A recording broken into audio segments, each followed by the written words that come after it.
It's a classic matchup between legendary college football programs. Their names alone, Nebraska and Oklahoma, evoke memories of the best the sport has to offer. They dominated the old Big 12 year after year, now stand at the top of the conference with a championship on the line tonight.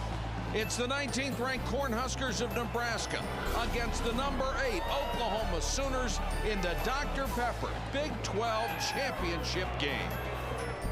There was a time when this was it, the rivalry, the best players, the best coaches, great finishes, and great moments.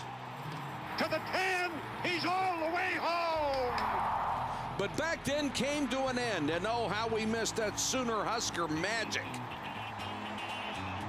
Welcome to the new good old days, starting tonight with Oklahoma, Nebraska like it used to be, on center stage, a title on the line, and both programs on the way up.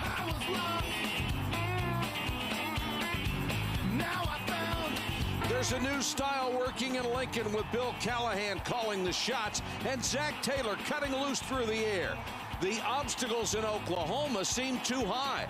One loss controversial, the other loss devastating. But instead of packing it in with Adrian Peterson out, they banded together. And now they're back in the championship game. This is how it should be. The long-lost rivalry lives again. Oklahoma, Nebraska for the Big 12 title.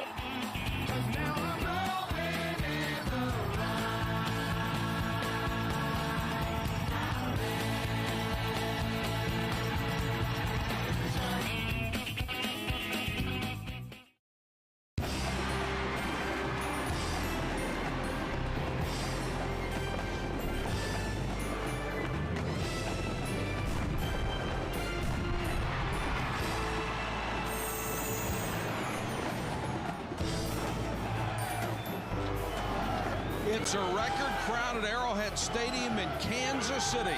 We expect 80,000 here tonight, some 60,000 Nebraska fans. They started selling standing room only tickets earlier in the week. Good evening, everybody. I'm Mike Patrick along with Todd Blackledge. It's great to have you with us. Holly Rowe will join us shortly. What a year it's been for Oklahoma. First, the starting quarterback gets kicked off the team. That blown call that cost him the Oregon game. And then Adrian Peterson, arguably the best player in the entire country, gets hurt. That's a lot to overcome. It is a lot to overcome, and I think what Oklahoma has done really speaks of what a great coaching job Bob Stoops has done this year. I don't know anybody in America has done a better job of he and his staff keeping this team together. They've won 7 straight down the stretch, playing their best football, and along the way, they've had a couple guys really step up in a big way for this football team. The first one is their quarterback, Paul Thompson, a fifth-year senior guy who has really answered the call. He was asked to move back from wide receiver to quarterback, and he's took a little thought about it for a couple days, talked to his dad and said, went in and told Coach Stoops, I'm your man, and he's been the man. He's completed over 60% of his passes. He's been a mature, calming influence on this team, a great leader. He has really been a big addition. Alan Patrick is the other guy who has stepped up. He was recruited as a defensive back. When Adrian Peterson went out, he became the feature back. 4 games over 100 yards. He's an explosive runner, not as big as Peterson, but he's allowed the Sooners to maintain the 14th best running offense in the country. When Bill Callahan took over at Nebraska 3 years ago, he had to change the entire culture of the program. The short passing game offense that he installed, well, they'd never done anything like that before. Radical transformation going from I option to West Coast offense. They struggled early. He had to play with guys that were recruited for a different system. And the first thing he had to do, priority number 1, find a quarterback. So he sent his coaches all over looking at junior colleges, and they found a kid named Zach Taylor, who was born and raised in Norman, Oklahoma. They found him at Butler County Community College in Kansas. And this year, Zach Taylor, in his second year as the starter in this offense, the Big 12 Offensive Player of the Year. Bill Callahan says we could not have done what we've done here without Zach Taylor. Well, all the big storms that we had earlier in the week are out of here. The only thing left is the cold, 28 degrees. It will get colder throughout the night. The wind, not that much of a factor. Let's check on the field conditions. Holly Rowe's down there right now. Holly? Well, Mike, this city was rocked with snow this week. As you said, schools were closed, and actually yesterday they were truckloads of snow that they were hauling out of the stadium. But luckily the field has been covered through all of that. It is compact, it is hard, and it held up great during pregame warm-ups. The players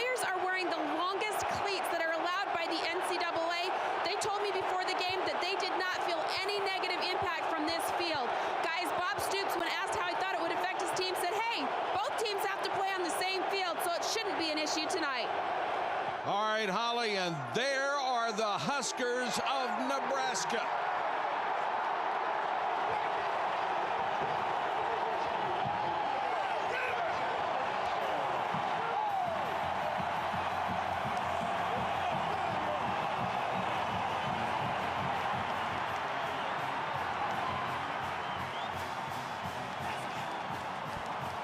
The historic Nebraska-Oklahoma rivalry is back on center stage. Which team will emerge invincible? I think our first congratulations should go out to Wake Forest and Jim Grobe for winning the ACC this afternoon. A magnificent season that they have had. Nebraska 19th in the polls, Oklahoma number 8. They met every year until the unbalanced schedule for the Big 12. Played every year from 27 to 97. This is the 83rd meeting, and Nebraska has won 10 of the last 14. Bill Callahan, ex of the NFL Raiders, and certainly a sea change at Nebraska with what he came in with, and it's starting to pay dividends for this ball club. He's 22-13. Only 3 years ago took a team to the Super Bowl, 4 years ago actually, with the Raiders. And Oklahoma, just a brilliant coaching job by that gentleman who is 85-15. How's that for your first 103? Yeah, not bad. And he's been great in big games. He's 24-9 against ranked opponents, 13-3 against top 10 opponents. So the bigger the game, the better job Bob Stoops does. Kenny Wilson and Brandon Jackson are deep to receive the kickoff of Garrett Hartley. And we'll see the Nebraska offense first. Last year when these teams played in Lincoln, Oklahoma's defense sacked Zach Taylor 9 times in their 7-point victory. So pass protection we'll see right away from Nebraska.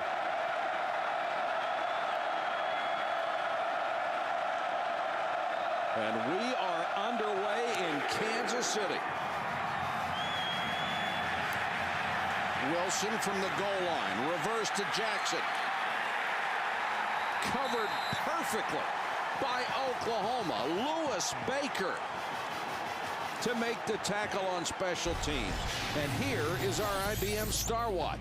Well, Nebraska has the ball. Brandon Jackson became the feature running back in the Iowa State game. They'll play 4 tailbacks, but he's the main guy right now. And Maurice Purify, he's the go-to receiver, a big wide receiver on the outside, 6'4", 210 pounds. Very difficult guy to match up with.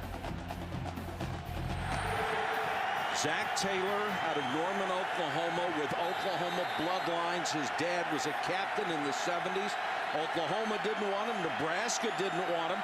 He went to Wake Forest, ended up at Butler Community College, and then ended up at Nebraska. And he has been a godsend for this passing offense. And he checked to us. Quick pass on the first play. Oklahoma crowded the line with 9 defenders, and he went to a quick pass. Got it out to Purify. Wow. Purify lost the ball. Yes, he did. Reggie Smith picked it up for Oklahoma. No sign from the officials. They've got it spotted out of bounds at the 2-yard line. Well, the official got wiped out on the sideline by Purify, who was right there at the ball. There's a quick throw, an audible to the quick throw to Purify. He makes the catch, and he drops the ball. And right there, Reggie Smith is able to come in and pick up the football. Marcus Walker gets it away from him. He is right at the edge of the sideline, and I think they'll take another look at this one. Well, they'll look and see if his foot was on the line before the ball came out. Boy. No doubt about the recovery by Reggie Smith, but was he out of bounds before he lost the football? What a huge way to start this game. You know, in watching these guys in warm-ups, it didn't appear that the cold was affecting the quarterbacks or the wide receivers. But first play of the game, Purify just not able to tuck the ball away. Just had trouble bringing it into his body. Made the catch cleanly. Is a foot out of bounds before the ball comes out. Right foot's in. Nope, his foot never went out of bounds. That's a fumble. Randy Crystal, the referee, talking to the replay official, Terry Turlington, out of Dexter, Missouri, upstairs. Look at this. This is great position, too. Right there on it. After review, the play is confirmed. First down, Oklahoma. And the Sooners get an enormous break on the first play. And they'll start at the 2-yard line. Talk about field position. And Purify coughs it up after the complete pass. Right there, you see wide receiver Ted Gilmore, wide receiver coach, right in Purify's face, say, hey, you got to shake that off. We need you in this ball game. You got to get that one out of your mind and come back ready to play the next possession. Alan Patrick is the deep man. Zaslaw, the fullback, behind Thompson for the Sooners. Patrick, touchdown. One play to take advantage of the turnover. And Alan Patrick gets his 4th rushing touchdown in relief of the injured Adrian Peterson. And Purify just beside himself on the sideline. Fumbles have been a problem for Oklahoma, much more so than Nebraska, leading the nation with fumbles lost coming into the ball game, but it was a fumble by Nebraska that sets the early table for Oklahoma. Garrett Hartley, who has made 42 of 43 point afters this year, delivers. And with only 48 seconds gone in the ball game, Oklahoma recovers a fumble and gets a touchdown to lead it 7-0.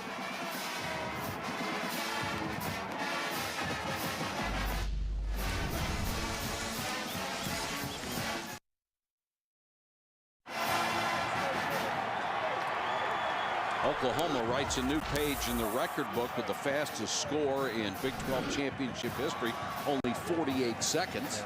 Coaches always talk about getting off to a fast start. Is that fast enough for you? Well, Purify's the one who wants to get that one out of his mind now and get back in. And, you know, on a cold night, the football is slicker. I mean, it's harder and it's a little more slippery than in a drier, warmer condition. And you have to make that adjustment. Purify just not able to tuck that ball after the catch. Wilson and Jackson deep to receive again. This has not been a strength of this team. Kickoff returns.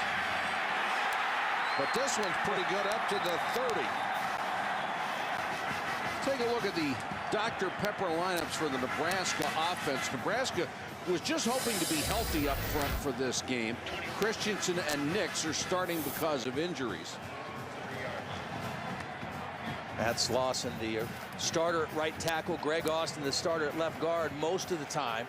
Battling injuries. Hopefully we'll see them tonight, but not starting, as you might just mention. This is a short passing game offense, but they have really improved. Look at all the guys this year. at the line of scrimmage, daring Nebraska to pass. Instead, they go straight up the middle with Brandon Jackson, who has taken over as the dominant running back of the 4 guys who have shared the I-back position. Rufus Alexander with the tackle. Well, this has been the biggest change in the Nebraska offense. There was an unblocked guy that couldn't make the tackle. DeMarcus Granger, number 96, was in position, just got sidestepped. But Nebraska's improvement in running the football, they went from under 100 last year to almost 200 this year, has made a huge difference in their offensive efficiency. And they love to shift, trying to get defenses out of position. It looks like there are 22 guys within 2 yards of the ball. Jackson turns the corner and he's off to the races. Cuts back all the way down to the 20-yard line. A 39-yard romp, Todd. When you commit so many guys to the line of scrimmage, you have no second line of defense. So if you can seal the corner and get your running back to the edge, you've got big plays. Look, there's nobody back here defensively. So if you get to the corner, which he's able to do, there's a lot of green grass ahead. Again, Nebraska comes out with 2-3 tight ends all the time. They shift, they move, they change strength. They try to get confusion on the defense. And then they snap it before everybody's set, and they're able to pop Jackson out to the edge for a big run.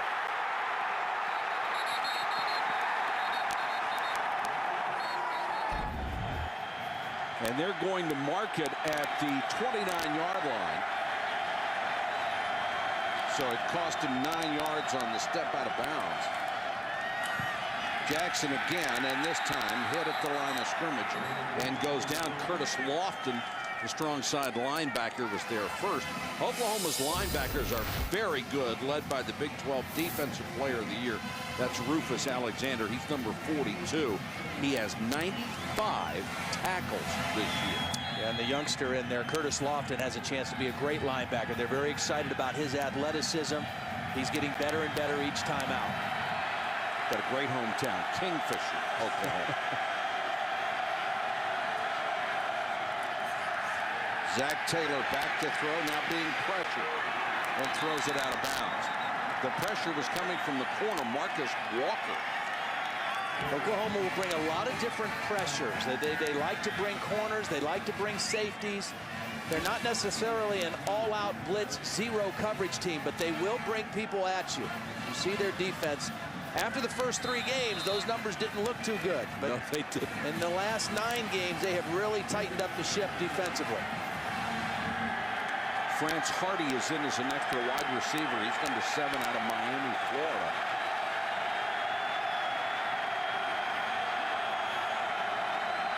Three wide receivers to the near side. And Purified at the top of the screen. 3-man rush, though, whistle will play dead.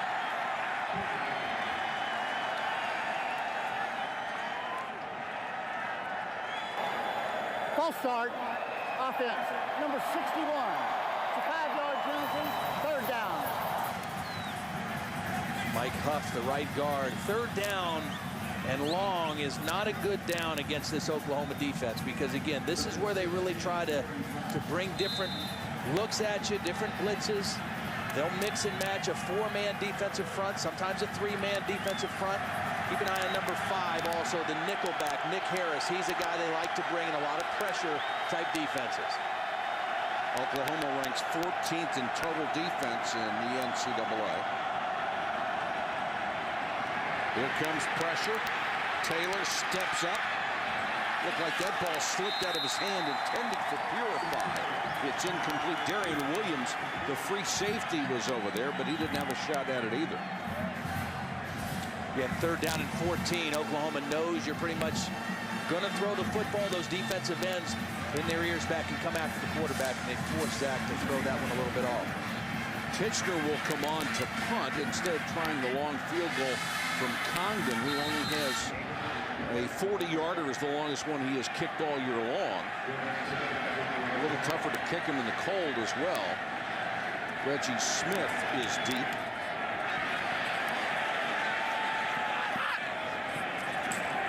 And this will pin him down around the 11-yard line, a 23-yard kick. Lincoln and Norman. Not bad drives to Arrowhead in Kansas City. It's a pretty good neutral site. 3 hours from Lincoln, 5 hours from Norman. Nebraska took the bus to get here. Oklahoma flew. And people in Oklahoma hit harder by the big storm this week. It was a little tougher for them to get here. South and east of Kansas City really got hammered, up to 1.5 feet of snow, ice, drifts. North and west, not too bad.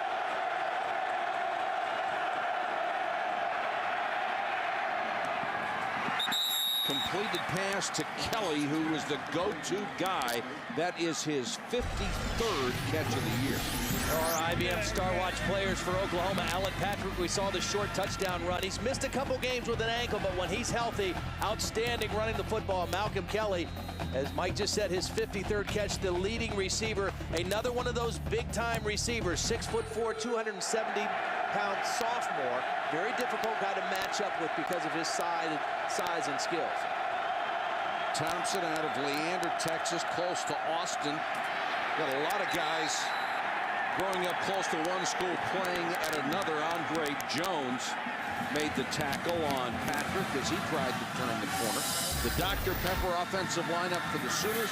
The offensive line has been outstanding, blocking for the run. The 3 inside players, all sophomores, are very, very talented. And that right tackle, Trent Williams, a true freshman who is was in the rotation all season, has been started the last 5 games because their best offensive lineman, Brandon Braxton, had a broken leg in the Colorado game. So a young, very talented offensive line. Patrick is the tailback. He's the JUCO player. There's really been such a lift for them. This is the complete pass. Kelly is dragged out of bounds by Courtney Grigsby, the corner. A couple of good completions early for Paul Thompson. Short throws, one on a rollout left. This one on a quick step, 3-step drop, throwing to the same guy. Malcolm Kelly on the short route. Again, you see the cushion that Grigsby's giving him out there because of the difficulty in matching up. Grigsby 5'9", 170, going against 6'4", 215. That would seem to be a favorable matchup. Yeah. By an inch. Oklahoma with the early lead on the turnover. I really think that Paul Thompson is going to have to play well tonight for Oklahoma, throwing the football. I think the strength of this Nebraska defense is their front 4 and their front 7, particularly that defensive front 4. I think they'll be very stout to run the football against. The last 2 weeks, Oklahoma has just pounded it against their opponents. They've only thrown it 12 times against Baylor, 11 times against Oklahoma State. I think they'll have to throw it a little more tonight against this Husker D. 3 wide receivers set here, and Patrick, illustrating your point, is drilled by Barry Cryer. Let's go to the studio and check in with Matt Weiner. Matt. It's the Sports Center 30-30 with national title implications. In Pasadena, UCLA interception ended USC's last drive. 7-game win streak against the Bruins and their national title hopes. In the SEC championship game moments ago, Antoine Robinson picked off that Chris League shovel pass. 21 unanswered points now for Arkansas, which leads the Gators 21-17. Well, this is really opening things up, isn't it? They've got to be happy in Michigan tonight. Chris Brown comes in number 29 as a wide receiver. He'll block on this passing formation. The completion to Manuel Johnson. He is the fastest of their wide receivers. And Shanley made the tackle for the Nebraska defense. And speaking of their defense, the line has been dominant this year, especially the ends. Carricker and Moore are very good pass rushers and defensive ends that we haven't seen two this big all year long. I mean, these guys are massive. Yeah, it seems like what's in vogue with a lot of college defenses these days are those fast edge rusher type guys. These are big physical guys. Carricker 6'6", 295, Moore 6'4", 280 on the other side. Very strong against the run and quick enough to rush the passer as well. 3 tight ends on 1st and 10. We've seen multiple formations. Roll to the left, throw to the left, incomplete by Thompson. Oklahoma coaches calling for some interference. There was some contact as the ball was coming over there, and you can see Oklahoma's strategy. Some quick throws for Paul Thompson, get him out of the pocket. He likes rolling to his left. He's more accurate rolling to his left than to the right. Some contact between Grigsby and Kelly. You can see the mismatch right there size-wise. I mean, that's going to be Grigsby's got to play physical with him, and he's got to keep his hands on him. Well, if he keeps it up, he'll be called for it because he got him about 3 times on that, got away with all of them. You can make contact, but once the ball is in the air, you need to leave that guy alone. And Grigsby got an extra shot or 2. Play clock's already down to 12. Paul Thompson's got to get him out of the huddle and get ready to snap the football here. Strength of the formation to this side. And Brown will go back to the boundary and get nothing. So again, I think this Nebraska front 4 is really probably the best group Oklahoma has faced in a few weeks. And Oklahoma has been content to just really pound the running game at people. They've run for over 230 yards 5 of the last 6 games. And they haven't had to throw the football. But I think tonight it'll be a little bit more on Paul Thompson to throw. And I think if they are successful throwing the football, that will open up things in the running game. Thompson has some pretty good numbers. 18 touchdowns, only 7 interceptions. He's thrown for more than 2,000 yards, but he is not your classic drop-back quarterback. No, he's not. And that's not Oklahoma's strength, is that third down and long, drop back and throw the football. And that time the pressure by Dugunduro got right up into the face of Paul Thompson and forced a high throw. We've got two kickers. Michael Cohen handles the normal kicks. Mike Knoll will come in to handle the pooch punts. Cohen averaging over 42 yards a kick. And Nate Swift, number 87, drops back to his 25-yard line. Nice kick. Swift, fair catch at the 21-yard line. In the 1970s, Sherwood Taylor was a captain for the Sooners. So how did his son Zach end up at Nebraska? We'll tell you that story when we come back to Kansas City.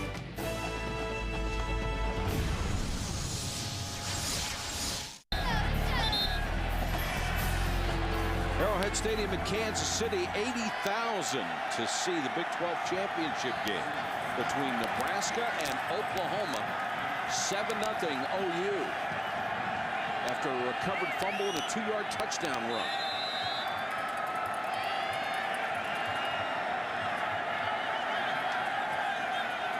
Oklahoma trying to shift to match up to what Nebraska just did. Underneath, complete for a short gain. Zach Taylor, how did he get to Lincoln, Nebraska? It was a tortured route.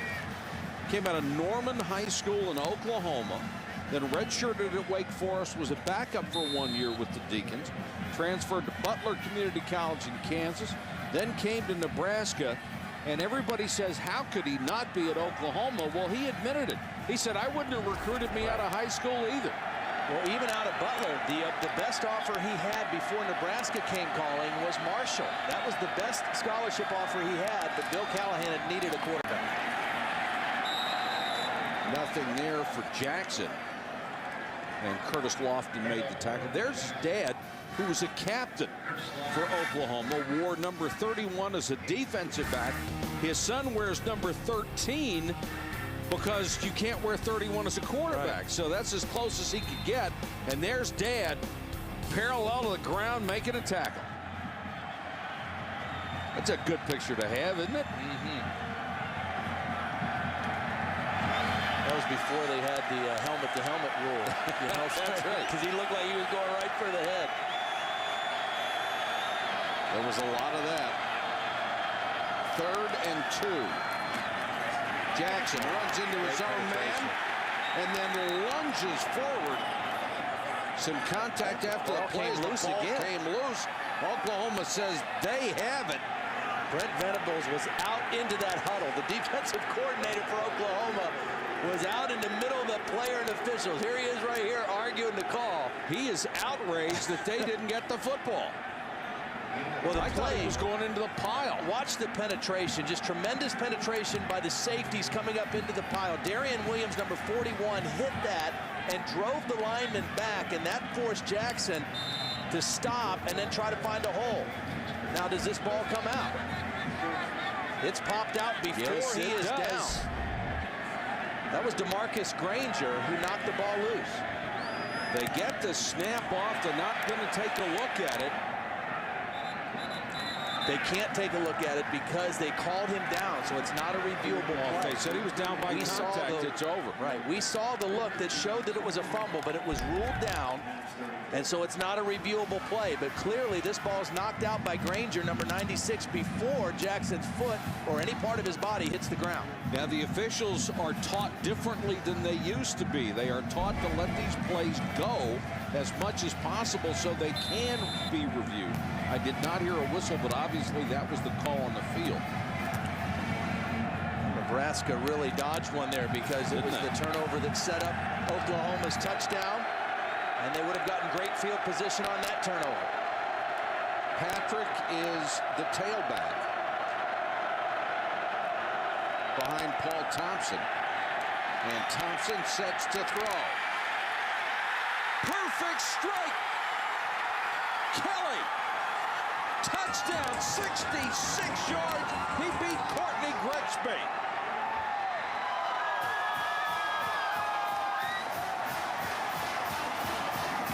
Well, they've gone short against Grigsby. They've gone quick out, quick slant, little short things, and now they go stop and go. A double move by Malcolm Kelly. Grigsby bit on it, and a beautiful throw by Thompson. Nice job by Kevin Wilson, the offensive coordinator for Oklahoma, moving the pocket, getting Paul Thompson out away from the pressure so he could see clearly down the field to make that throw. Thompson laid it out perfectly for Kelly. And it's a 66-yard strike. Paul Thompson, the quarterback who had been moved to wide receiver, comes back to play quarterback after Red Bull.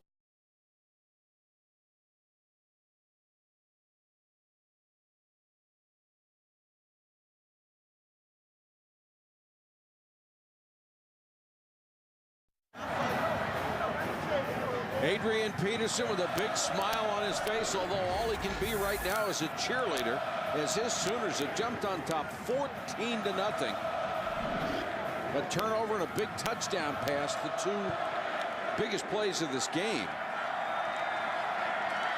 And Nebraska has to be stunned right now. Both scoring drives, didn't take long, one play, boom, boom. A fumble and a 2-yard touchdown run, then a 66-yard bomb. Hartley to kick it off. Been a great kickoff man this year. About half of his kicks have been touchbacks. Wilson and Jackson are deep. And this will go over Jackson's head. Out of bounds. They'll start from the 20. Let's go back to the touchdown, Todd. Well, here's Malcolm Kelly up here, and he's going to work one-on-one. Now, he's been doing this, and he's been doing this. This time, he's going to go, hesitate, and then take off deep, and you're going to see Grigsby just bite. As soon as Kelly stops, Grigsby's going to stop with him, and that little hesitation was all Kelly needed to get separation, and then Paul Thompson put the ball out there for him. But that was set up by the short throws in the first couple possessions that Oklahoma had the football.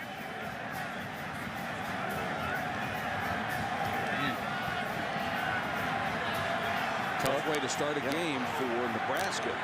Well, this is where you need your leader, Zach Taylor, to just kind of keep things together. They still got a lot of time in the football game. They've been stung by a couple big plays and a big turnover. And he has virtually all of the passing records in Nebraska history. They try to run with Jackson. Jackson gets a couple. Let's check in with Matt. Going to Taco Bell update from Atlanta, where the SEC championship is playing out. Since halftime, when Florida learned the USC result, they've generated no offense, but they've just gained some momentum. Punting, Reggie Fish can't handle it for the Hogs. Wandy Pierre-Louis pops on it for the Gators, who take a 24-21 lead. Rutgers scored in their opening drive, trying to win the Big East. They lead at 10-3 at West Virginia. All right, Matt, thanks very much. It's 2nd and 9 here. Nebraska trying to get untracked offensively.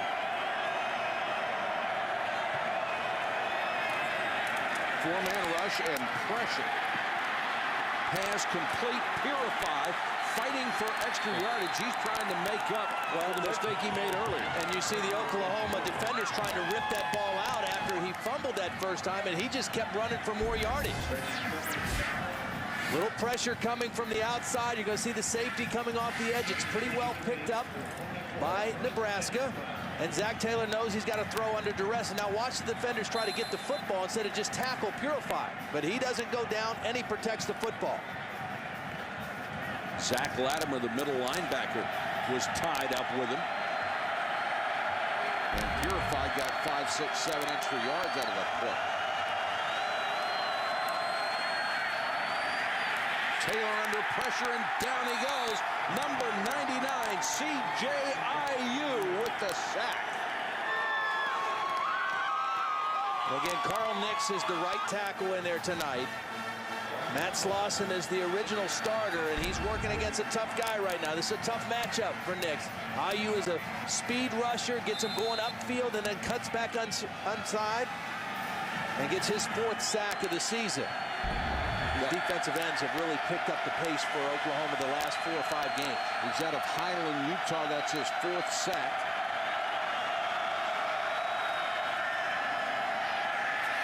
Pressure coming on Taylor again. Little flare. And Jackson picks up about 5. Darian Williams with a tackle. Let's check in with Holly. Well, guys, after the game at Oregon, where Oklahoma's defense gave up 509 yards total offense, Bob Stoops decided to do things differently. He decided that instead of worrying about schemes and recognition when they were preparing with the scout team, they just needed to go good on good. First team against first team. He thought it was more important to get a speed look so that they could hone down their fundamentals. Since that time, they've put it together. They're the 14th defense in the country in total defense, and he thinks it's because they're gone good on good and improved their fundamentals. And Holly, that's a huge improvement to go from 97th in the country at a 119 down to number 14. Pressure coming from behind on Taylor. Nearly picked Marcus Walker. If he holds that ball, he's got a touchdown. Well, this ball's in the air a long time. Zach Taylor's got a pretty strong arm, but this one floated on him a little bit, throwing from the left hash to the right sideline. That ball stayed in the air a long time, and that could have been another touchdown for Oklahoma off a big play. I just want to build a little bit more on what Holly's saying. All teams do a little bit of good versus good in practice. A lot of teams do 2-minute drill, but this team has done a lot more than most teams. They do inside running drill, one-on-one pass blocking stuff, plus team blitz. They do a lot more than most teams, and it's really helped them fundamentally on defense. Titchener to kick.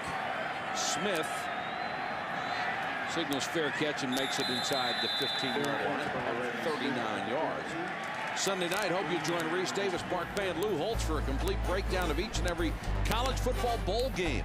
The 2006 Bowl Selection Show on ESPN at 10 Eastern is also available in high definition on ESPN HD. Call your cable operator or satellite provider today. The thing that to me is so exciting about this season is just, you know, here we are the last weekend. It'll all be decided tomorrow, but the very last weekend, things are still getting shook up, you know, and still kind of unraveling for a team like USC today. Alan Patrick on the toss. Takes it up to the 18-yard line, picks up about 4. Andrew Shanley, the free safety, horse collared him and took him down there.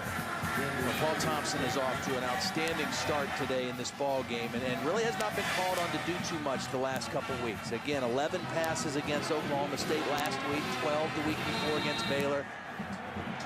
But I'm just impressed with what this guy has done. He's a very mature guy. He's a very calming presence on this football team. When Bob Stoops approached him about going back to quarterback, he said, I need to think about it. I need to talk to my dad about it. And he finally realized, you know what? I think that's the best move for me and for our team.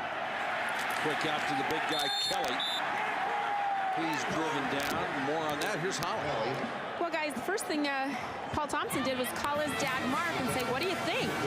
And Mark said, you know, all through the summer, I had kept it in his mind that this would be a possibility. I kept telling him, you need to throw at something. Keep that arm going. So his dad had kind of tried to let him know all along that it would be a possibility, so it didn't come as such a huge shock, guys. Well, you know, Holly, his first reaction was very human. It was almost like, you know, why don't you leave me alone? You moved me to wide receiver. This might be my future in the NFL. And then his better instincts took over after Bomar was dismissed from the team for taking checks for work he didn't do. And again, Kelly on the slant, and Kelly with 5 catches already in this game. And make no mistake, Paul Thompson was recruited as a quarterback and has quarterback skills. And you look at the comparison, Rhett Bomar's numbers last year as the starter, and Paul Thompson this year. Thompsons are better. Yeah, absolutely. In every category better. Record better, touchdown to interception, which is one of the most significant things, percentage of completions. He has done an outstanding job under difficult circumstances. He took it by the throat and has really played well all through the season. Jacob Gutierrez in for the first time. He gets a ball and a draw and goes absolutely nowhere. Corey McEwen makes the tackle. And that will be the end of the first quarter, 14-0. This presentation of the Dr. Pepper Big 12 Championship game will continue after this message and a word from our ABC stations.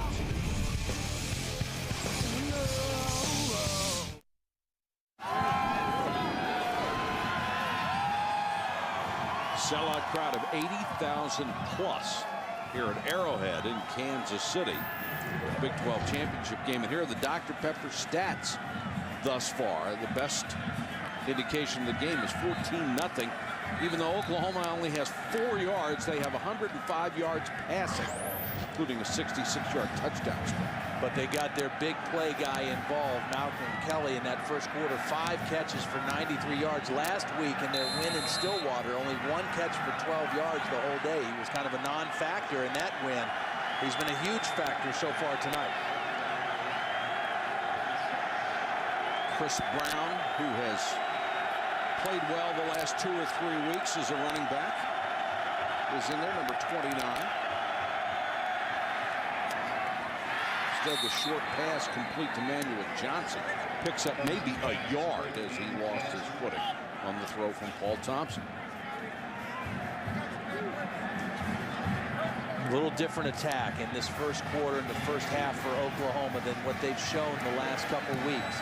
More throwing early, trying to loosen up this physical Nebraska defense. 3rd and 9 here as we are only a few seconds into the second quarter of play.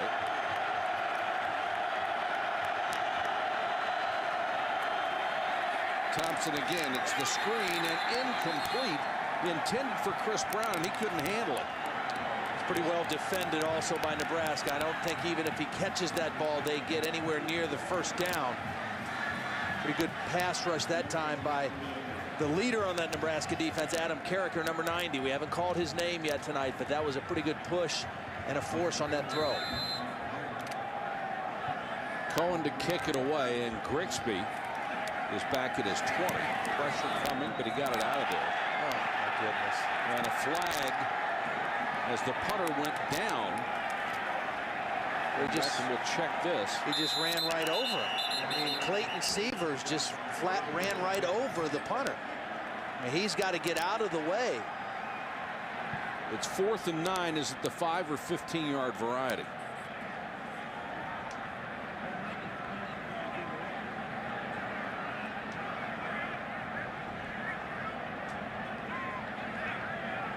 If it's 5, it would still be 4th and 4.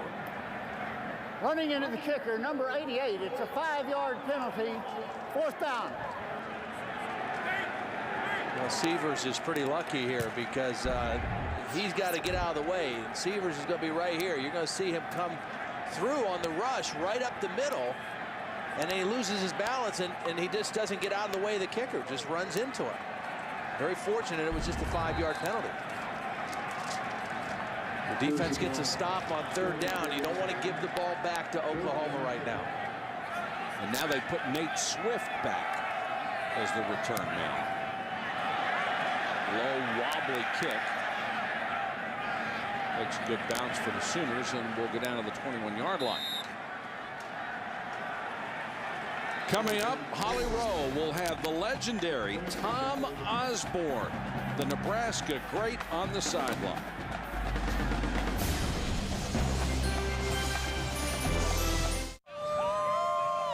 Welcome back to Kansas City. Nebraska and Oklahoma for the Dr. Pepper Big 12 Championship. Glad you could join us tonight. Nebraska has won 10 of the last 14, but Oklahoma the last 2, and the Sooners have a lead here. The winner goes to the Tostitos Fiesta Bowl. They get the automatic bid. Very important drive, I think, for Zach Taylor and the Nebraska offense. This is their 5th offensive possession. They've only crossed the 50-yard line 1 time. Got to possess the football a little bit, get their confidence back as a unit. Taylor straight back to throw, short drop, and throws a completion out to the 30. Let's go to Holly Rowe with Tom Osborne. Well, guys, it wouldn't be Nebraska football if we didn't have Coach Osborne here. Coach, when you hear Oklahoma-Nebraska football games, what memories does that bring to mind? Well, usually real big games and cold weather, and we got them both tonight. What was one of your fond memories from this classic rivalry? Well, I think the first time we beat Oklahoma when I was a coach was 1978. But we had some good memories. We had some bad ones, too. But great rivalry. Always enjoyed the contest with Barry Switzer. Great athletes. And it should be a good game tonight. Oklahoma jumped out early, but sometimes when that happens, it can backfire on you a little bit, too. When you're down in a big game like this, 14-0, what do you have to do as a coach to get your team back into it? But just keep playing. The main thing is not to panic. And Nebraska's had a couple bad breaks, but they'll get some breaks. And so I think it'll still end up being a good game. All right, thanks very much. Coach is now becoming a teacher next semester, and he's teaching a leadership class at Nebraska. I can only imagine his leadership class is going to be jam-packed, guys. You're right, Holly. They ought to be lined up around the campus and back for that one. What a nice man. What a great job he did at Nebraska. And he's right, too, about not panicking. And you know, to me, that's the picture of Tom Osborne, is just stoic on the sideline and just everything's always under control, very Tom Landry-like. And Bill Callahan knows right now, hey, we've given up a couple plays. We've had a couple bad things happen. We're down 2 touchdowns, but, you know, our offense this season has been outstanding. We're the 9th best offense in the country, averaging over 430 yards a game. We've just got to stick to what we're doing and make some plays and see if we can get some points on the board. Last 7 carries have yielded only 2 yards. Taylor right down the middle and completes this one. Perfect strike to Peterson. And a gain of 24 yards. This is a nice job by Zach Taylor, buying a little extra time, too, because he was in the pocket. He knows Oklahoma can rush the passer. He needs to move a little bit. And then he makes the nice throw on the move to Peterson. And Peterson did a great job of holding on to the football, even though he was going to get belted by the safety coming over after the catch. Tucks it away, takes the hit. First down, Nebraska. Boy, there was a lot of open territory in the middle of that field. Oklahoma, a lot of cover 2 look. I mean, that's kind of their base defensive look. They open up the middle if you can get guys in there. Taylor, short set, and has this one bounce right off the, looked like the face mask of Terrence Nunn. Let's go to Matt Weiner.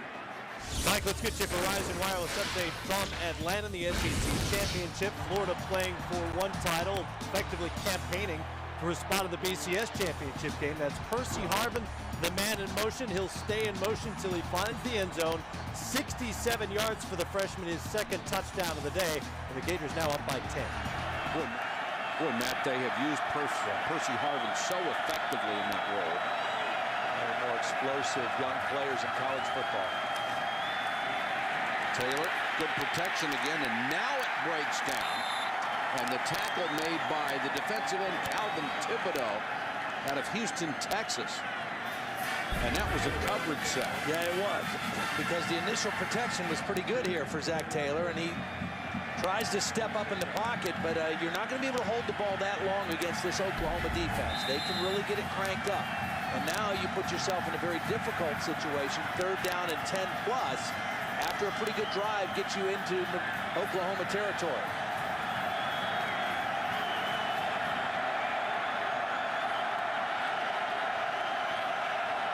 Nebraska has not converted a 3rd down tonight. 0 for 3 against this Oklahoma defense. And Taylor has to use a timeout. Trying to get his people lined up and make sure they could pick up the blitz. He thought it was coming and had to burn the timeout with 10:52 to go, first half.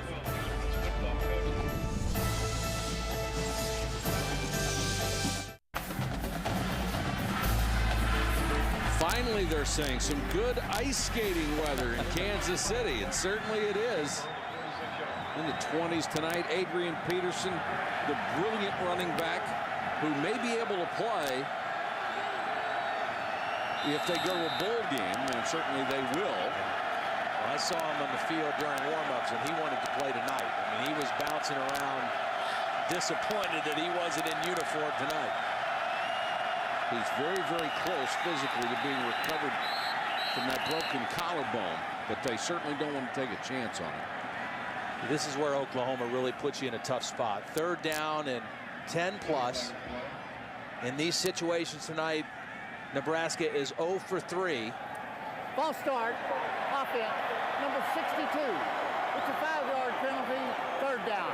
Tandy Christensen, who's in there for the injured Greg Austin. They move around, they show you different things. I think Oklahoma disguises defensive coverages about as well as anybody in college football, and particularly on 3rd down. That's when they're most creative. There's Brent Venables, the defensive coordinator. For a while was a co-defensive coordinator with Bob Stoops' brother Mike Stoops, who's now the head coach at Arizona. Stoops, of course, a defensive guy, kind of all on that same page of pressure, disguise, and get after the quarterback. 3rd and 17. They come with 4. Taylor flushed and throws incomplete. There was a collision downfield.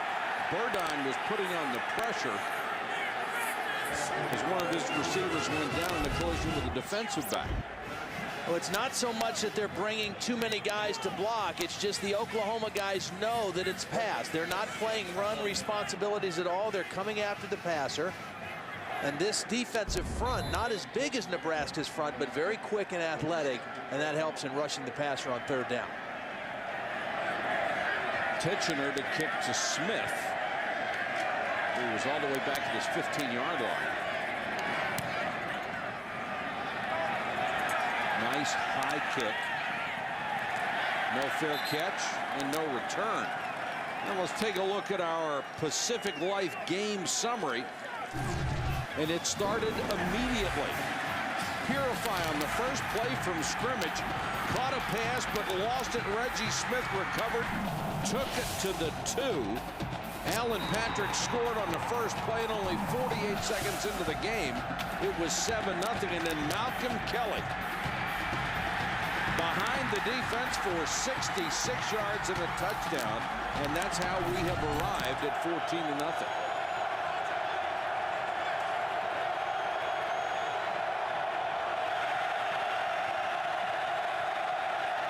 Patrick back in as the deep man in the eye. Instead, they run away from him. And an incomplete pass intended for Kelly. Couldn't hold that one. But they are really hurting Nebraska right now with that matchup. They are isolating Kelly on Grigsby. And every time they're getting one-on-one matchups out there. And Malcolm Kelly kind of has the edge in right now. Not just physically, but I think even mentally right now, because Grigsby not playing with a lot of confidence against him right at this particular moment. That time, Kelly just dropped the football. But once you've been burned for that 66-yarder, your confidence is taking a beating. Yeah.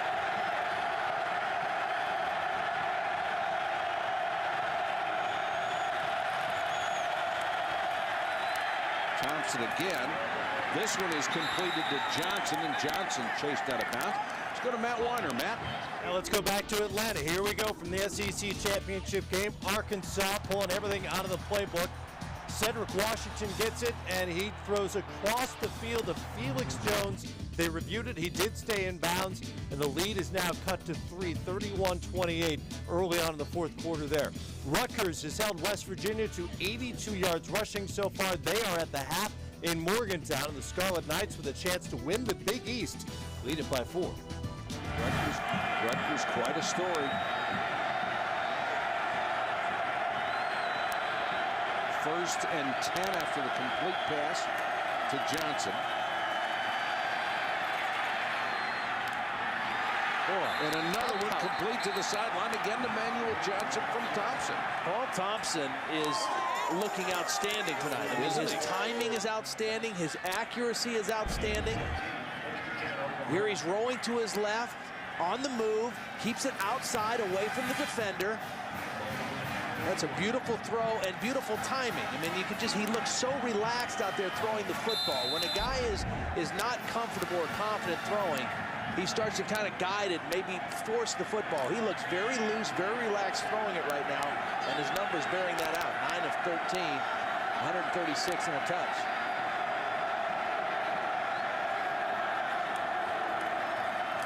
Thompson again, play action. Throws again, complete this time to Kelly, makes the 6th grab of the night. Let's go to Holly Rowe. Well, guys, you're talking about how comfortable Paul Thompson looks. That's by design. Kevin Wilson said because he became the quarterback the day that fall camp started, they didn't have enough time to put in stuff, see how it worked, look at this wrinkle. They just went to Paul, what are you comfortable with? They really have a great communication system, and sitting down, figuring out what he's good at, what he likes, what he feels comfortable doing. They also said he's so mature, he really is able to communicate well with the coaches during the game about what he's seeing, what he likes, and what he's good at. So, guys, that communication and maturity of Paul Thompson has been a big help paring down the offense. And Holly, he said he just wanted to be seen as someone who fought through the hard times and like to be thought of as a competitor, and certainly that's what his teammates and the fans of the Oklahoma Sooners have to think of him after a great performance this year. Yeah, I'm really impressed, because when I was down the field before the game watching pregame warmups and I was watching him throw in pregame, I didn't think the ball was coming out of his hands really crisp. I mean, it looked like the cold was maybe bugging him a little bit and the ball was kind of floating out of his hand. But tonight, once the game started, he's kicked it into a different gear. And right now, I mean, he is just throwing the ball beautifully. And he's throwing it particularly well on the move. They're moving him out of the pocket, which is a little bit more of his comfort level than dropping straight back in the pocket and stepping up to throw. And both to the left and right side, it seems. It doesn't seem to matter which side he goes to. And this is ruled incomplete. That was a short. Yeah, it was. He bobbled it and couldn't hold it as he went to the ground. It was a big play, because that was 3rd and 1. They had an easy conversion for the first down if he holds on to the football. And that's going to force a punt for Oklahoma. That was a big drop.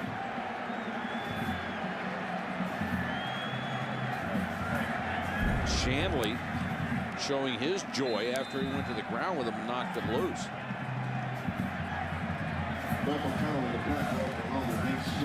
Cohen to punt again, and Swift will drop to the 10.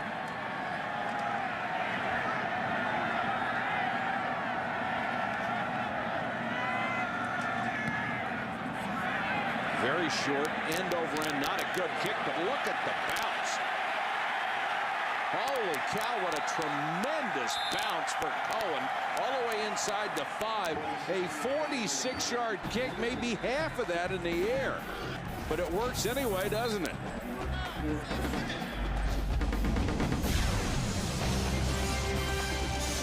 Welcome back to Kansas City, the Big 12 championship game brought to you by Dr. Pepper. Now our Aflac trivia question.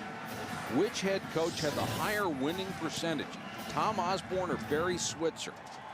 We call it a hint, but it's cheating. If you want to cheat, go to page 672 of the ESPN College Football Encyclopedia, and the answer is there. Todd calls it an open book test. I say it's cheating. Well, I'll give you a hint. They're both really good. Yeah, that's right. The winning percentage is good for both.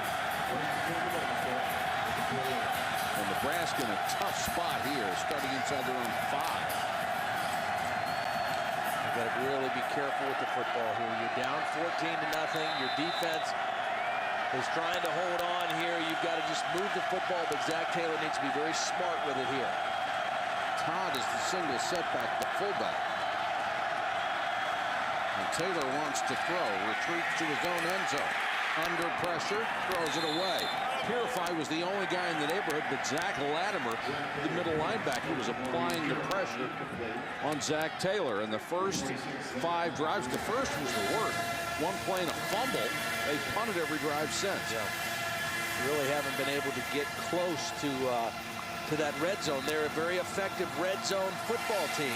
46 opportunities, 41 scores, but they haven't gotten close to the Oklahoma red zone so far in the ball game.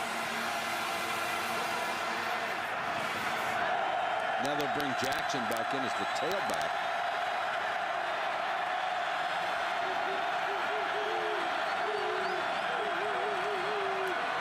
Taylor to throw again. Pressure from behind. Over the middle and complete. He got it to Peterson, and Peterson all the way down to the 48-yard line. A gain of 48. And what a throw by Taylor under pressure. Yeah, I thought he was going to get hit for a safety. It was a corner blitz. Lendy Holmes was coming on the corner blitz. And right at the last minute, he lets go of the ball and finds Peterson crossing the field for a huge gain out of his own end zone. Here's Peterson coming in motion, and he's going to cross the field, and Taylor's going to pick him up under duress and make a beautiful throw over the shoulder. Saving tackle by Nick Harris. And those crossing patterns, especially deep like that, take time. And he was throwing from his end zone.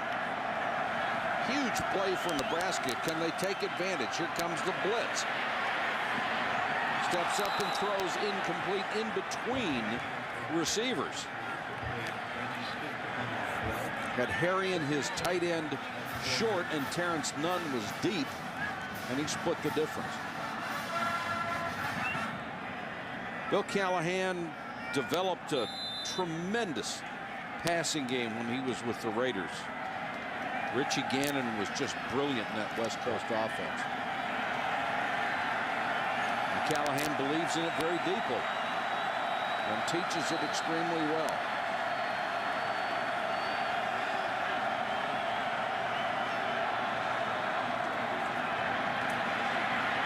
Taylor again guns that one over the middle, tipped and incomplete.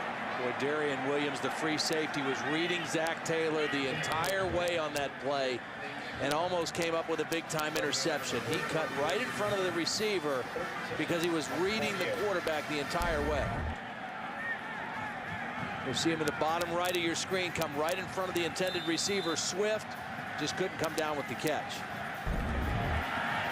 And you see every game why defensive backs are not wide receivers.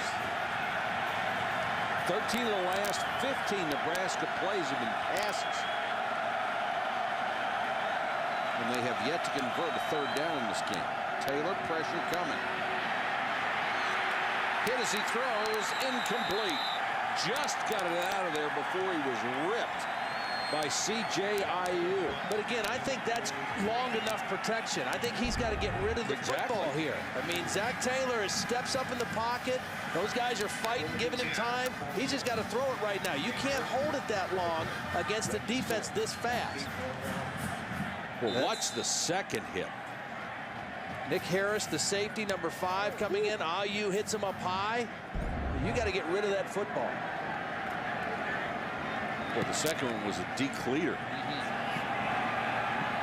If you have a clock in your head as a quarterback, when you play a team this fast, you need to speed that clock up. You got to resynchronize a little bit. Well, after that one, at least the clock is clean.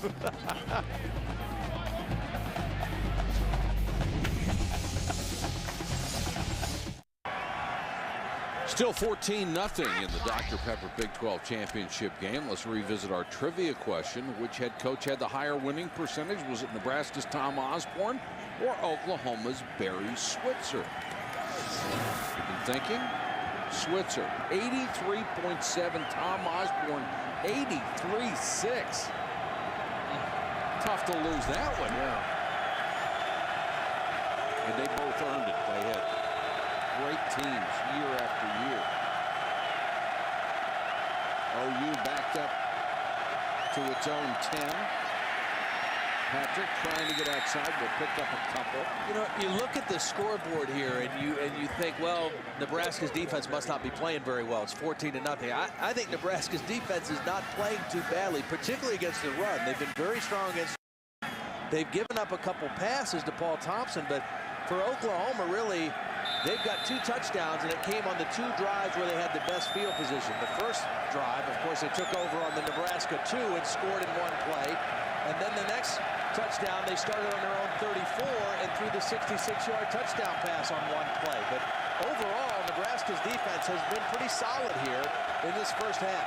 Well, they've only given up 6 yards rushing in 8 tries, and now a timeout for the Sooners. Both teams have 2 left with 6:08 to go in the first half clock. Thompson's numbers so far.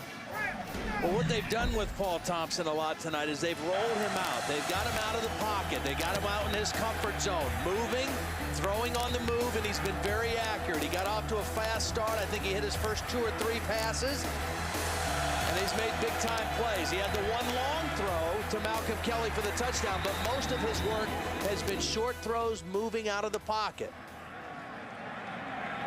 19 million viewers made Show Me the Money the biggest new game show of the year. ABC Wednesday, $1 Million Answers, $1 Million Dancers, and 1 priceless host. William Shatner hosts Show Me the Money, all new Wednesday, 8, 7 Central, only on ABC. If Shatner's in it, I'm watching. Second night was 6:08 to go in the first half of play. We're in Kansas City, where we get off to a huge start, especially if you're an Oklahoma fan. First play from scrimmage, Nebraska turned it over. First play from scrimmage for Oklahoma, they got a touchdown. And Paul Thompson has been throwing exclusively to his wide receivers. Kelly with 6 catches. Fumble, they got it back. Patrick may have actually gotten a yard out of it. Checking with Matt Weiner. Matt, what do you have? Got a SportsCenter 30 at 30 update. UCLA quarterback Patrick Cowan ran for 57 tough yards against the Trojans. His defense stifled the USC offense and knocked them out of national title consideration at the SEC Championship.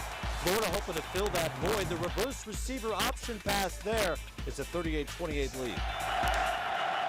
Boy, that is a tremendous offensive play. It's so diverse. Flag is down here as they whistle the play dead. False start. Offense. Number 72. 5-yard penalty. 3rd down. How about that for UCLA? I mean, I don't think anybody gave them a chance today against Sept. You know, the only person I think that I heard give them a chance was Chris Fowler today. Really? And I've heard him say it all week. Good call. And he may be the only guy I heard saying that pretty consistently this week.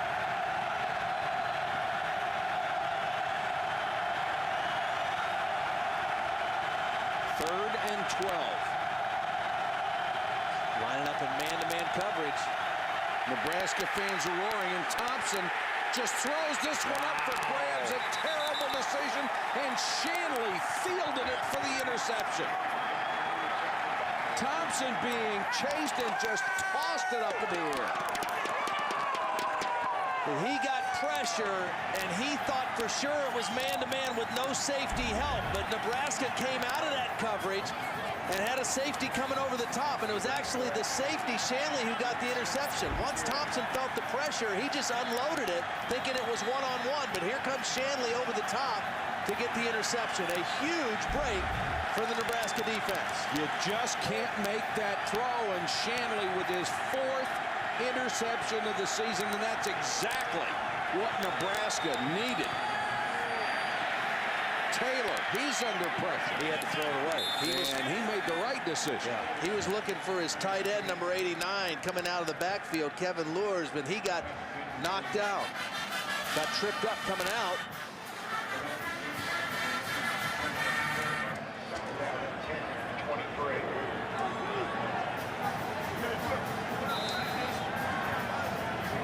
Taylor has only hit one of his last 8 throws. Got to give some credit to that Oklahoma defense as well. Coverage by the secondary and the linebackers. I thought Nebraska might try to run on that first down play. They've gotten away from their running game quite a bit. Taylor near side, nice throw, nice grab. Terrence Nunn, who was their leading receiver coming into this game with 37 catches this year. And a nice job working the sideline by Nunn, because he made that catch, stayed in bounds, and actually got about 4 more yards just by tiptoeing on the sideline. The ball's thrown a little high. Nunn gets the feet down and then works down the sideline for about an additional 4 yards to bring up 3rd and short.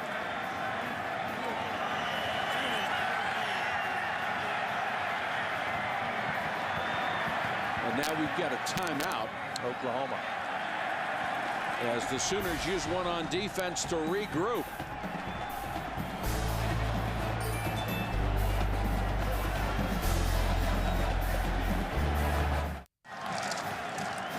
Near the conclusion of tonight's game, we'll select a Chevrolet player of the game from each team to honor their determination. Chevrolet will make a $1,000 contribution to each university's general scholarship fund.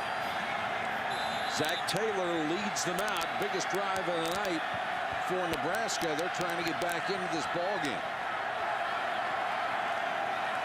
Kenny Wilson is the new tailback. Taylor instead throws for the end zone, and it's Tifa Tiller for the touchdown. Wow. What a throw. 3rd down and 1. Oklahoma's thinking run all the way. And Zach Taylor hangs in, and makes a big-time throw. Tifa Tiller fell down on the first down play, makes up for it in a huge way on the touchdown. And Zach Taylor with his 25th touchdown pass of the year, another school record. He owns virtually every school record in Nebraska history for throwing the football. Well, What a great play on 3rd and 1 by Zach Taylor. They're going to take one tight end and run him to the flag. He's going to take the coverage. Tifa Tiller is going to be coming to the post, and nobody goes with him.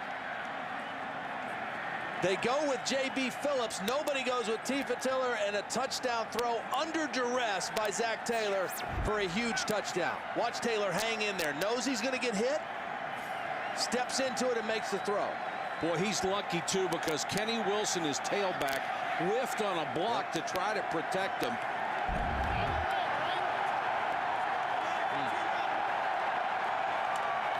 Well, the defense got the interception, and the offense capitalized with the best field position and a touchdown. That gets 60 of the 80,000 back into it. Remember what Coach Osborne told Holly, too. Sometimes when you jump out to a quick lead, it comes back to haunt you a little bit. You get a little complacent. I go back and think about that 3rd and 1 drop by Oklahoma. They had another good drive, and they could have maybe get in scoring position again. They drop it, and here a few series later, Nebraska draws within 7. Oklahoma, one of the best return teams in the country, averaging almost 25 yards a return. Johnson and Smith are deep.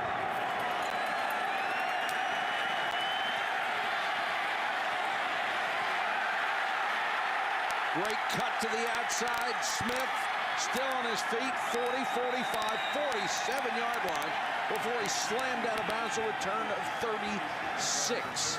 You remember 1971, Nebraska, Oklahoma? They called it the game of the century. Thanksgiving Day. Johnny Rodgers started the fireworks with one of the great kick returns of all time. 72 yards for a touchdown as number 1 faced number 2.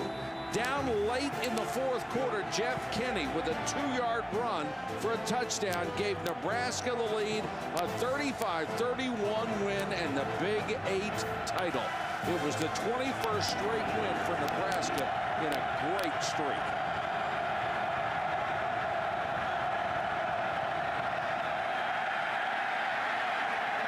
Thompson right down the middle, intended for Kelly. Double coverage and some contact, no flag. Andrew Shanley was right there.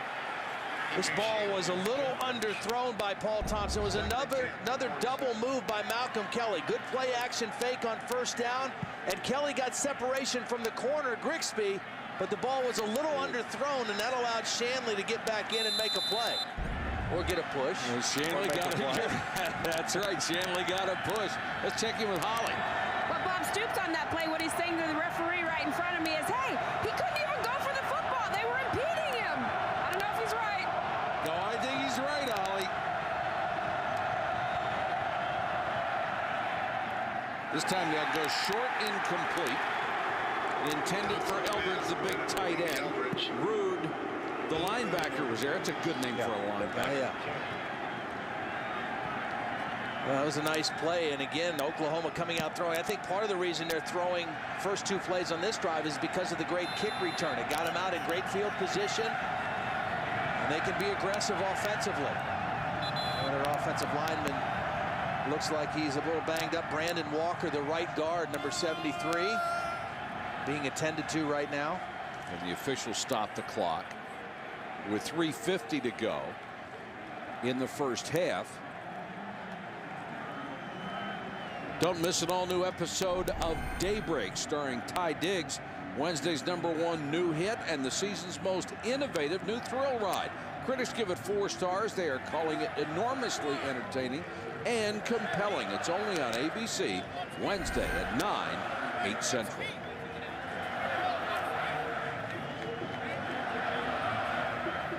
And coming up at halftime, we will have the Dr. Pepper $1 Million Challenge. Billy Lane, who is right there from Oklahoma City. And there's Mike Golick, his coach. Mike, what are you doing, Well, bud? that's what I don't understand is Mike Golick's coaching this guy.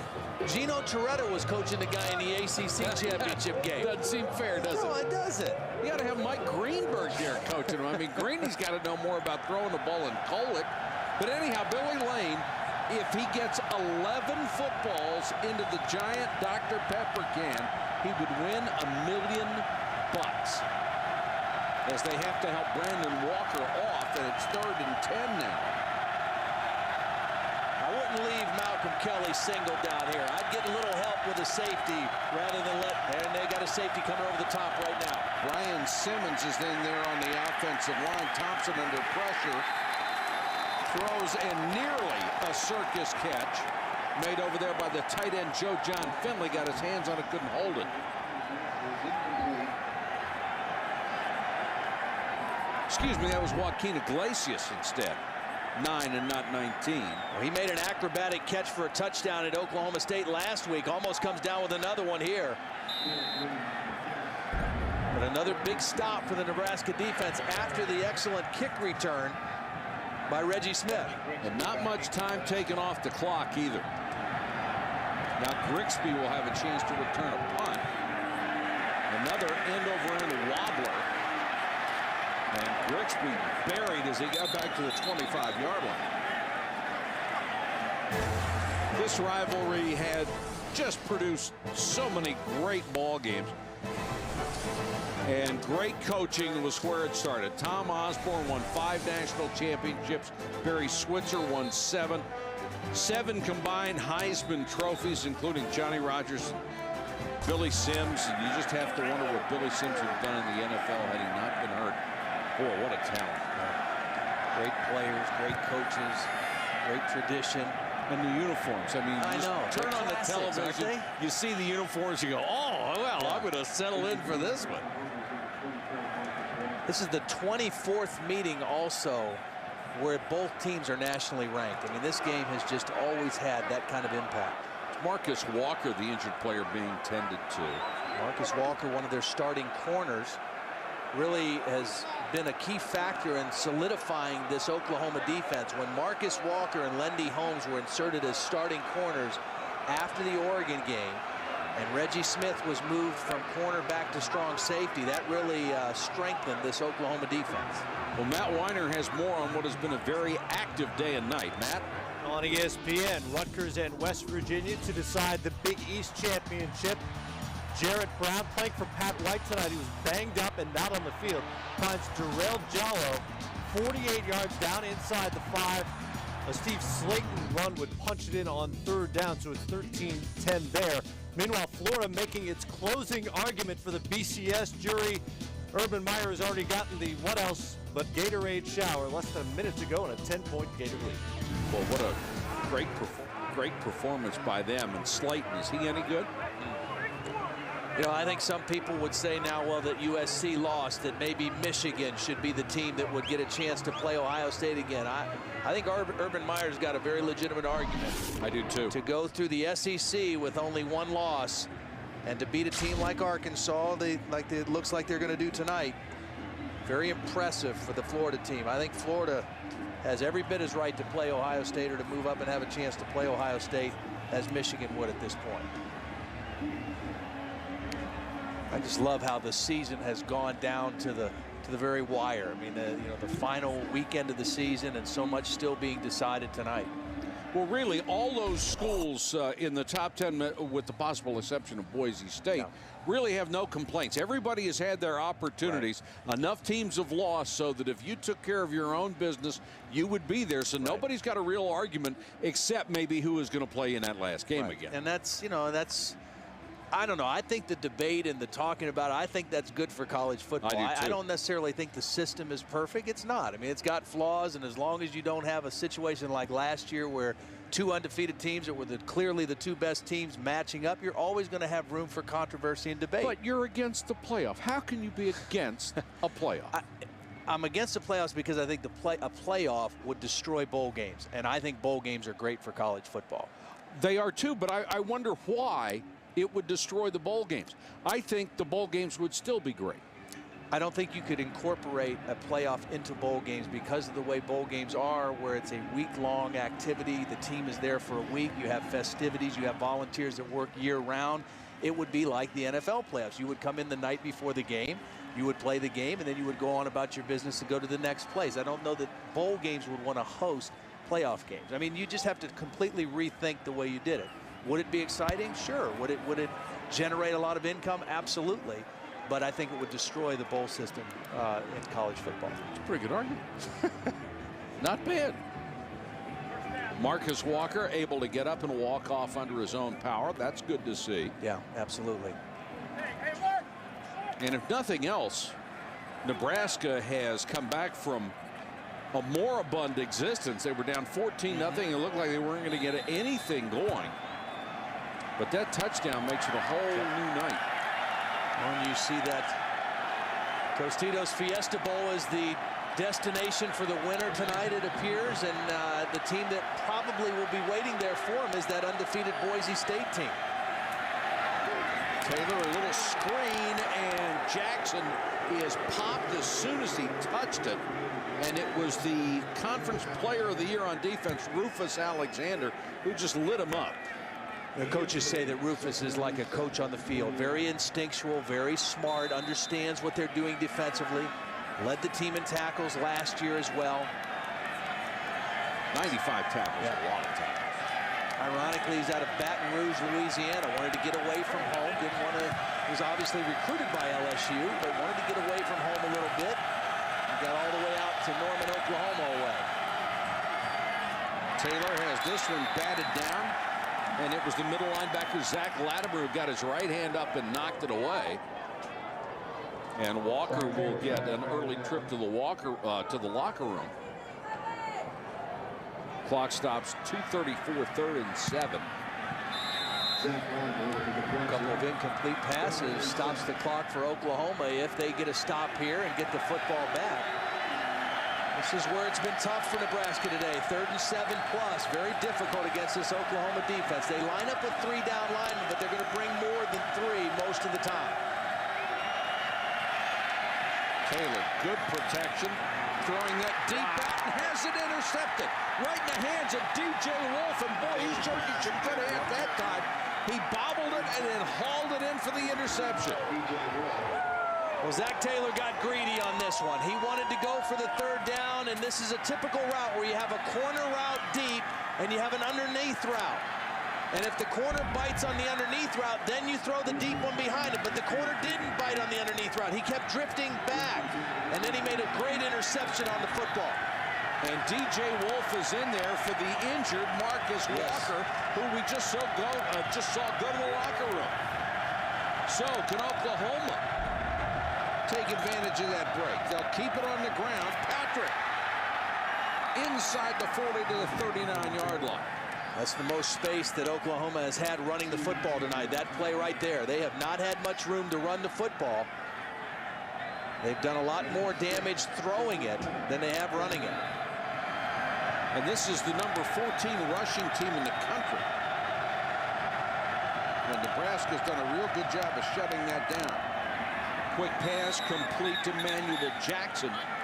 And Jackson very close to the sticks, and they are indicating 1st down at the 34-yard line. The winner of this game gets the automatic BCS bid to the Tostitos Fiesta Bowl. Just the way it used to be. Nebraska and Oklahoma playing for a chance to go to the big one. Down the middle and just too far for Kelly. Good defense by Grigsby that time. At good position. Well, again, Paul Thompson has been pretty sharp throwing the football tonight. If he had this one back, he would have thrown it more to the middle of the field, away from the defender, and let Kelly separate to the football. But it was thrown back towards the defender, and that allowed Grigsby to just get in enough and make enough contact to make it a tougher catch. When there's no safety in the middle to help, lead your guy away from the defender. 2nd and 10. Thompson double clutches and takes off. Got a good block to give him a couple of extra seconds. This one is incomplete, however. I think the Oklahoma receivers have lost a little bit of their concentration here in the 2nd quarter. In the 1st quarter, they were catching everything. In the 2nd quarter, I think they've lost a little bit. I've seen more drops here. It's a young receiving group. And Paul Thompson's numbers have been affected because of that as well. I think he's put the ball in catchable places. but he hasn't gotten too many completions here recently. He's only hit one of his last 8. Now the officials are going to stop the clock with 1:23 to go.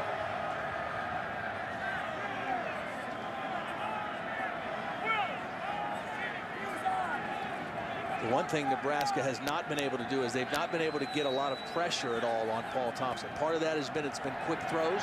Part of it has been that they've rolled him out and moved the pocket. Nebraska coming into the game with 25 sacks. That's half as many as they had last year. They led the nation with 50 sacks a year ago. No sacks tonight so far. They show blitz and then drop out of it. Still be able to get some pressure there. Iglesias will make the catch, but well short of a first down. Andre Jones on the coverage, and Jones is the guy who took over for the outstanding corner, Zach Bowman, when he was hurt at the beginning of the year. Andre Jones is a young man out of Fort Walton Beach, Florida. Actually went to Kentucky. Transferred from Kentucky. Going for it on 4th down here.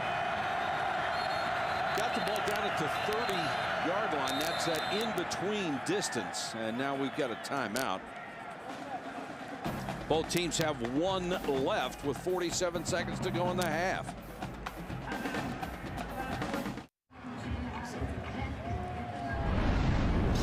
Coming up at halftime, John, Craig, and Doug will have the scores and highlights, including the ACC and SEC championships, and let you know what happened to USC. Plus, we'll have the Dr. Pepper $1 Million Challenge.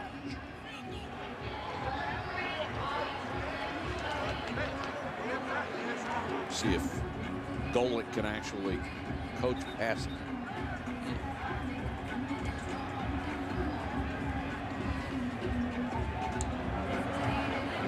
There he is. Now we know if it was a donut eating contest, he's got a real shot. I'm sure he took it seriously too. Absolutely. He's great on those commercials. Maybe he'll tackle him if he doesn't knock him in. I mean, I'd be afraid of. Now they've got Hartley on the field. This was a great stop by the Nebraska defense. Sudden change stop. They want to play safe right here, though. Make sure there's no tomfoolery here by Oklahoma. This kid has been brilliant. 17 out of 18. This will be his longest of the year. They bobble it. Was going to be thrown incomplete. Yes, it was. Yep. And the ball came back to the holder after the bad snap. McEwen made the tackle, and now we got some pushing and shoving, and hopefully they'll be able to break that up. The snap dribbled back to the holder. Yeah, the bad snap is what created the problem for Oklahoma, but I think this was going to be a fake anyway, because it looked to me like the holder, Hayes McEwen, was getting ready to pull out of there.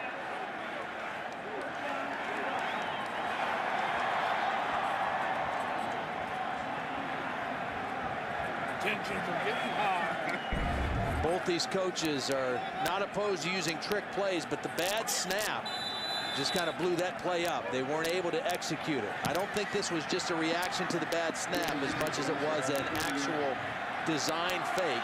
Dexter Shaw's the snapper. Hayes McEwen, the holder. Now will Nebraska be able to do anything? And they'll get out of bounds to stop the clock with 19 seconds to go in the half. And Taylor after the completion to Brandon Jackson. Well, they have 1 timeout left, so they don't have to work exclusively on the sidelines here. That's Joe Gans, the backup quarterback, who threw a touchdown pass a week ago on a trick play. Yeah.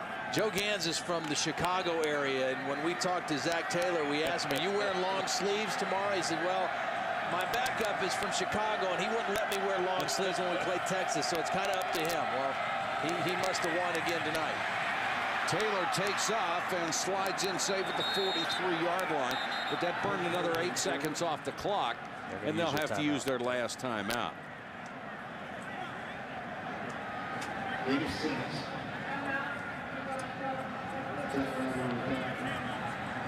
Well, again, their place kicker, Jordan Congdon, his longest is 40 yards, so they're well out of his range. I mean, they'd have to get a couple big plays and only 11 seconds.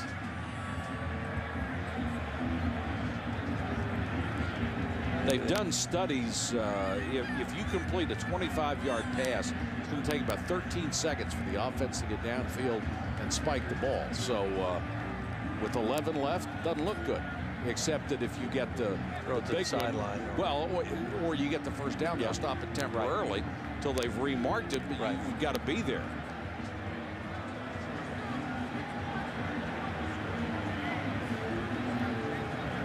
.11 seconds to go in the half, and both quarterbacks have done well. The numbers almost identical. Well, and Paul Thompson's interception led to the Nebraska touchdown. Zach Taylor's most recent interception did not lead to a score. He was very fortunate there. Good stop by his defense. The fumble by Purify led to Oklahoma's first touchdown on the second play of the game. Certainly a tough way for Nebraska to start. I mean, you come out, you're so fired up.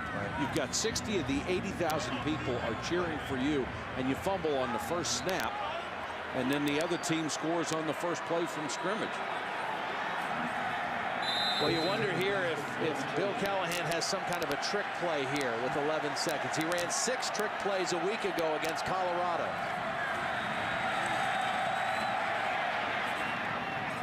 Sideline incomplete with 6 seconds left. Now your choices are very limited.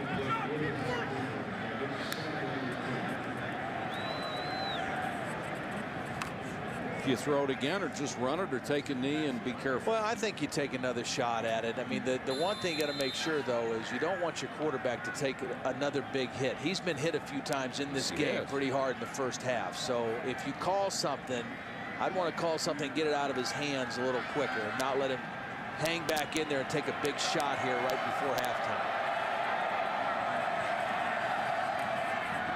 Taylor, short set, throws sideline, complete for a couple of yards. None makes the catch. Now there's only 2 seconds to go. And that pretty much tells you they're just trying to get in position to throw a Hail Mary.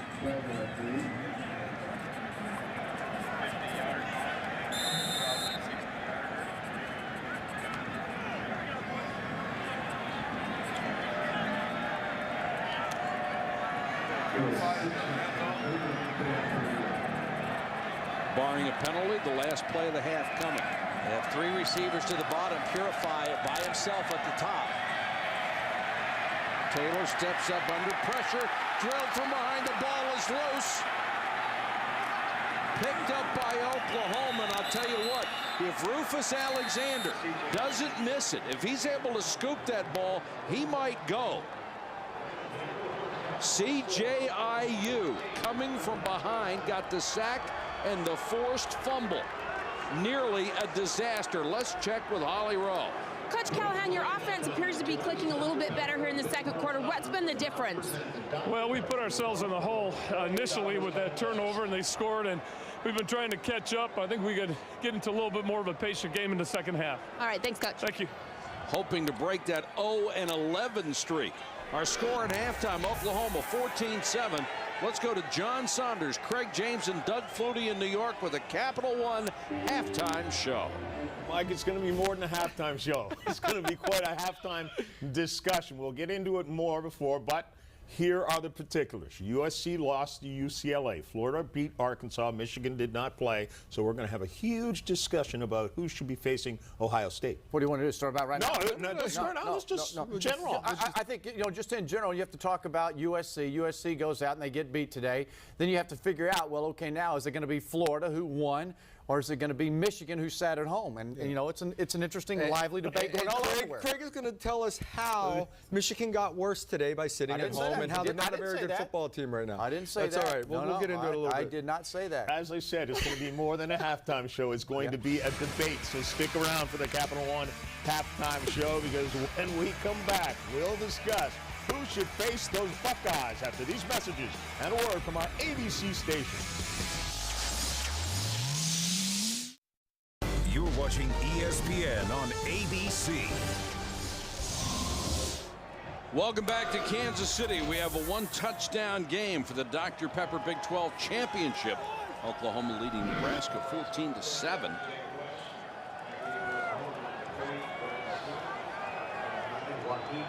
Oklahoma will get the ball first. Reggie Smith, number 3. Joaquin Iglesias, number 9, are the deep man. For the kicker, Jake Wesh.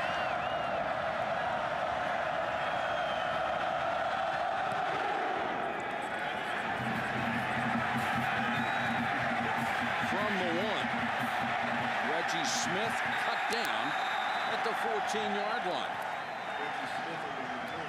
I think if you're Nebraska at this point, you're probably pretty happy to start the third quarter only down by 7. You're down by 7 on the scoreboard. You're down 3-1 in the turnovers. That's the one thing that they can't afford to lose again in the second half. I really think neither team ran the football worth a lick in the first half. They're going to have to get something going, both teams, and whoever protects the football, that'll be a big key here in the second half.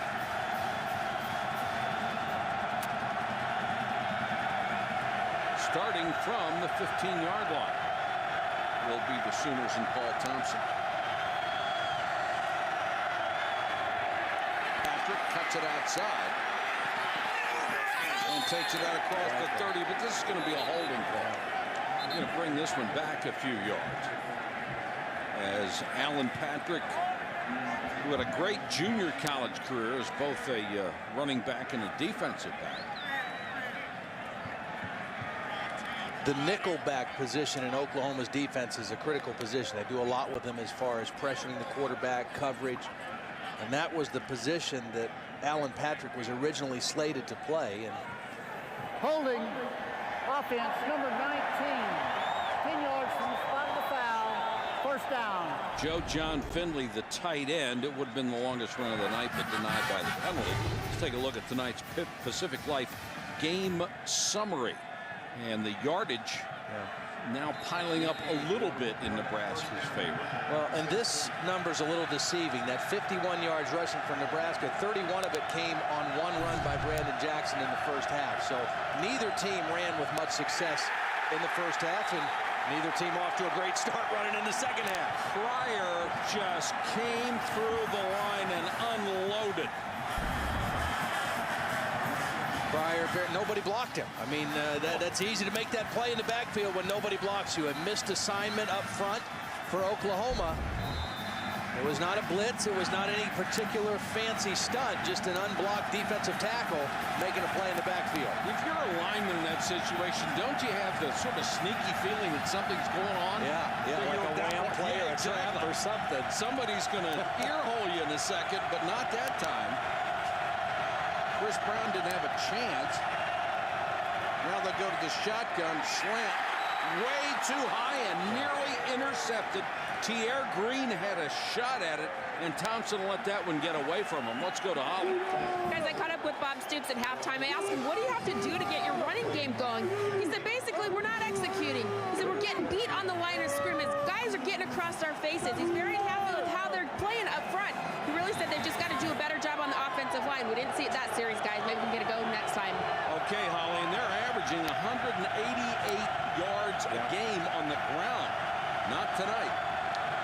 Well, this is an area of the field where Paul Thompson needs to be smart with the football.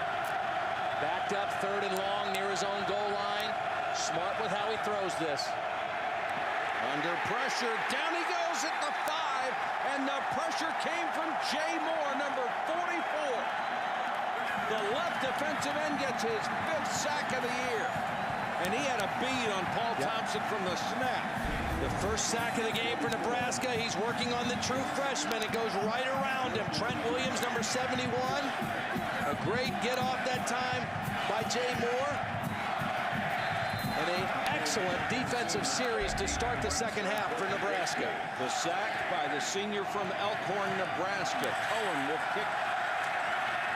Rixby is back, and he's waiting in Oklahoma territory on this side of the 50. They're doubling both gunners. They want to try to get as much of a return here as they can. High floating kick. Fumbled, muffed, and recovered. Loss of 5 on the return. Grigsby able to cover it after a 37-yard punt. And great field position in spite of the muff for Bill Callahan's offense.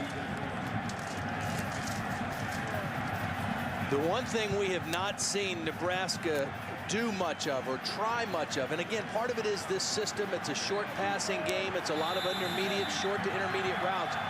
There have now been no vertical throws against this defense at all. Doesn't look like we're going to get one here simply because we don't have a wide receiver in the ball game. We've got a bunch of tight ends and a couple backs right now. Everybody is within 6 yards of the line of scrimmage except the tailback. This is exactly the way the game started. Good run. Gain of about 4 for Jackson. Corey Bennett made the tackle.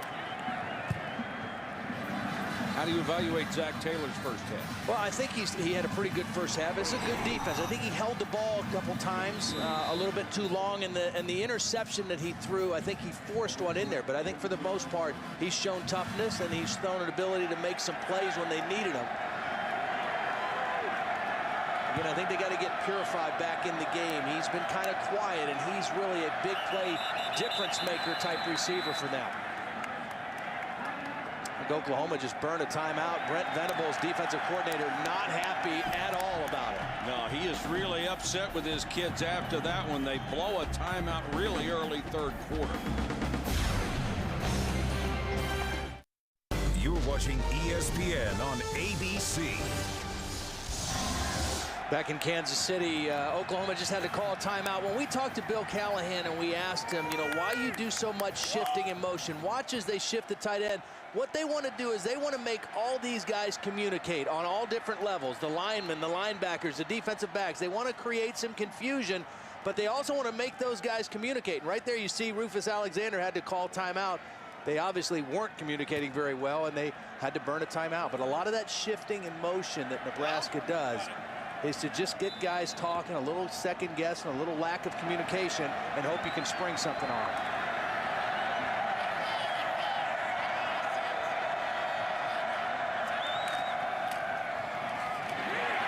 Jackson with some room inside the 40. And Todd, if you can just make them use a timeout, if nothing else, you've accomplished your goal because those things are so valuable later. Absolutely. Absolutely.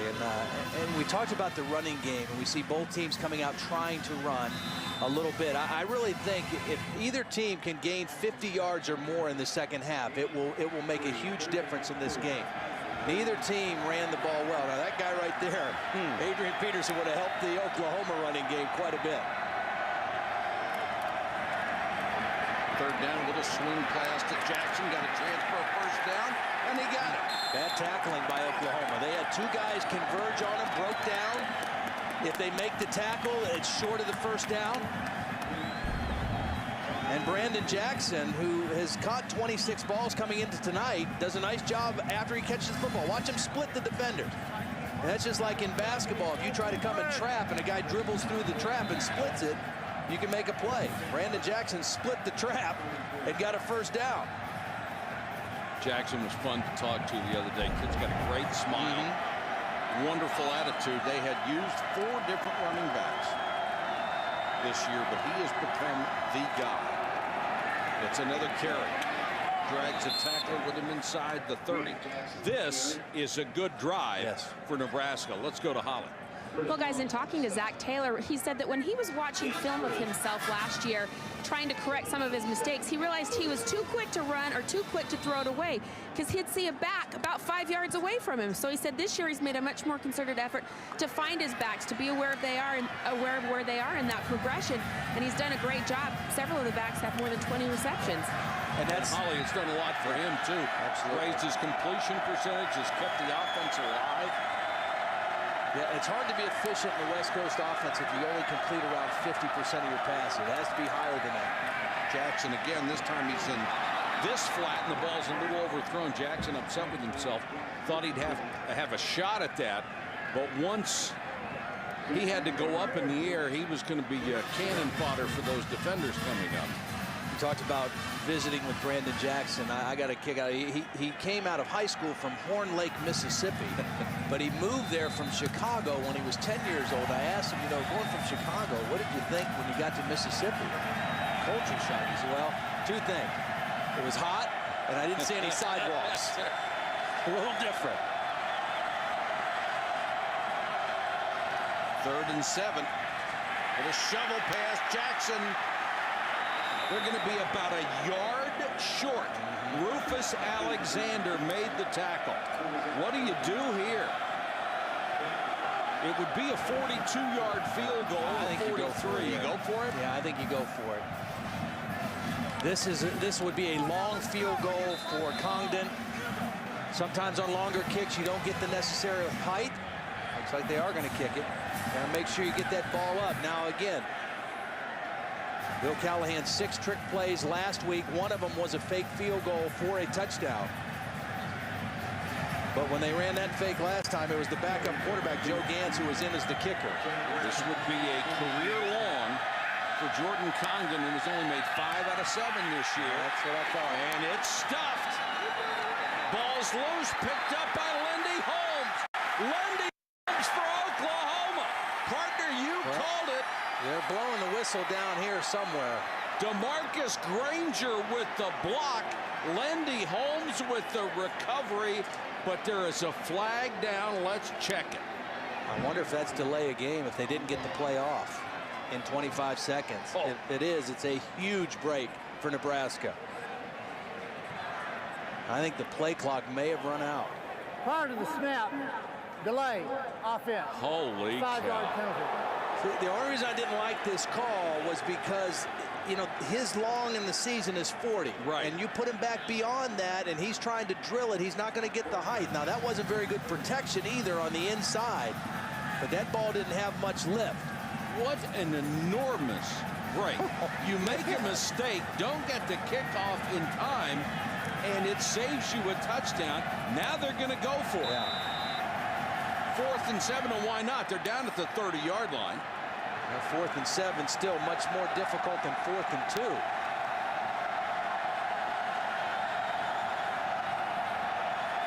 This is as much a testament to Bill Callahan's defense as it is to his offense. Pressure coming. Looked like Oklahoma jumped early. Well, so did the left tackle. Chris Patrick, number 54, moved, and I think they called it a dead ball penalty. Now, he's saying he moved because he was drawn into movement by the rush, which I think he's got a point. False start, offense, 74. 5-yard penalty, 4th down. Watch this guy come across the line, and that's going to cause Patrick to lift out of his stance. Oh, you're right. Patrick gets called for the penalty. Now they're going to punt, because now instead of 4th and 2 or 4th and 7, it's 4th and 12. And this is a good move now to punt the football. When a player comes across, that is seen as inducing an offensive lineman to move, and that's exactly what that looked like. Now Tichenor will punt the ball to Smith. But no matter what happened on the ensuing plays, what a huge break that play was blown dead because of the delay of game. Otherwise, it's a 21-7 game. As it is now, it's 14-7. Oklahoma has the ball back.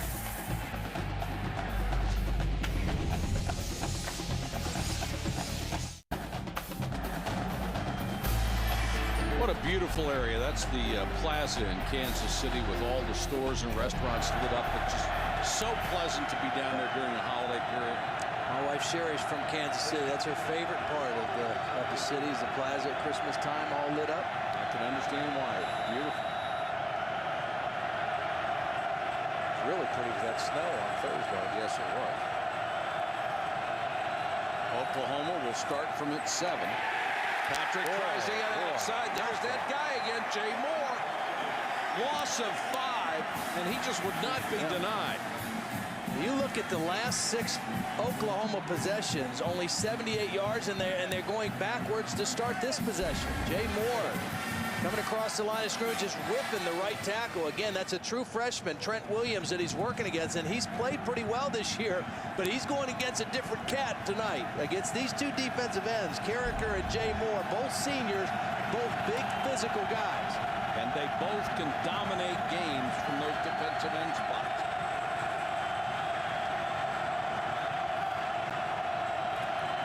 Thompson hands it off to Patrick, and he plows his way across the 5 to maybe the 6. Corey McEwen made the tackle. Let's check in with Matt Weiner. Matt?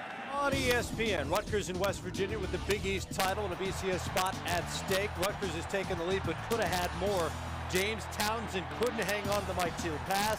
They settle for the Jeremy Ito field goal, and right now Rutgers is a minute 36 away from a BCS spot. Certainly Pat White, his absence is huge. Big play, 3rd and 12. You take a chance on throwing it down here if you're Paul Thompson? Well, I think he's proven that you can trust him to make a good decision. Takes off this time and only got to the 14-yard line. They'll have to give it up on downs. This Nebraska defense has really asserted itself, really from the second quarter on, pretty much. After that 66-yard pass, where they got him, you know, on a one-play transition. Ever since then, this Nebraska defense has settled into the game and has controlled, absolutely controlled the line of scrimmage.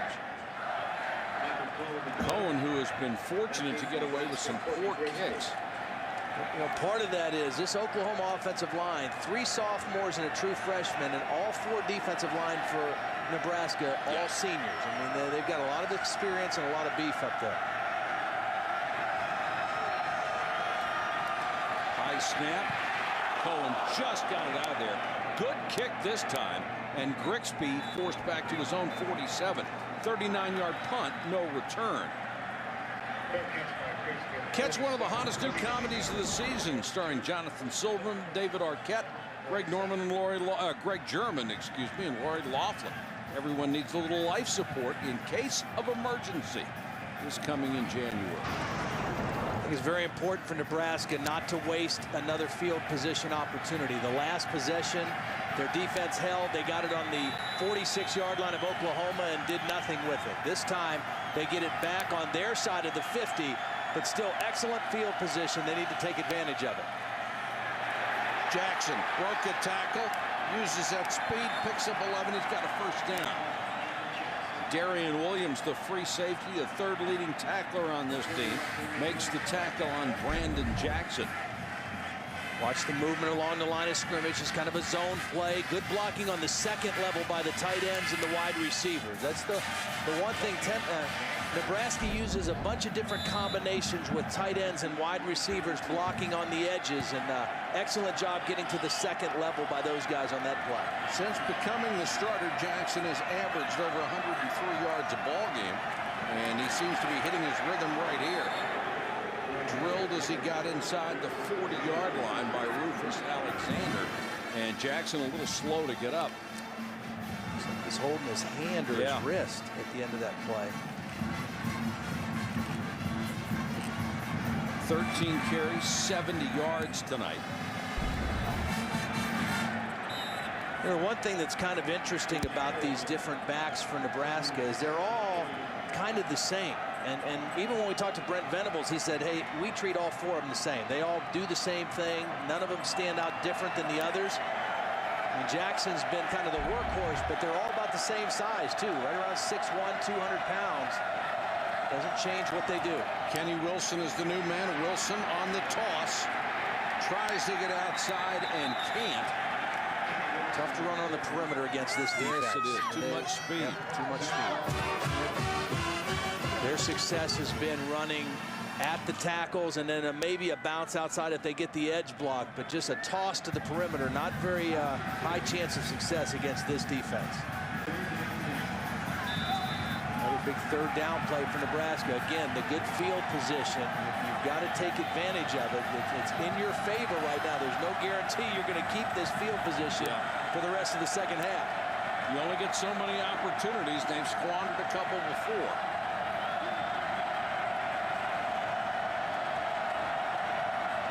Blitz coming. Taylor steps up and throws incomplete. Intended for Purify, but he was well covered. Nick Harris was applying the pressure. The nickel corner coming on a blitz. I'm impressed with the coverage of Oklahoma. I mean, for the most part, Zach Taylor has not been able to just plant his foot and throw to open receivers on third down. I mean, he's had to move around and create extra time and extra space for himself.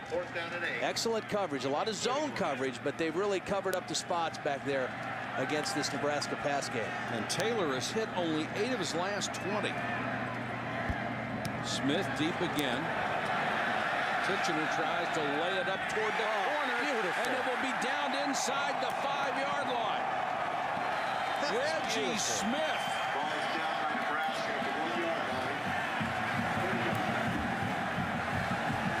Excuse me, Ricky Thenars. Great special teams play, a 40-yard punt, and no return.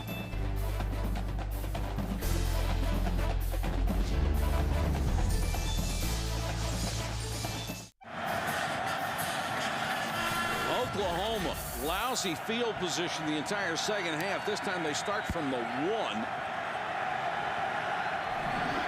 other drives from the 15 and the 8. 3 drives total. Nothing has even reached close to the 20-yard line. I might think play action and try to throw the ball to Malcolm Kelly. He's isolated out there on Grigsby again right now. Only 6 of his last 16. Wants to throw, floats this one out there, and nearly intercepted by Shanley. Well, they tried, but again, you called it. The ball did float out of there a little bit too much. He's trying to go the little hitch and go again. This time Grigsby stays in his course, and Shanley comes over and almost gets his second interception of the night. Now, Grigsby is entitled to that space as long as he doesn't cut off the route, and he didn't. He just stood his ground. That's why that pass was long.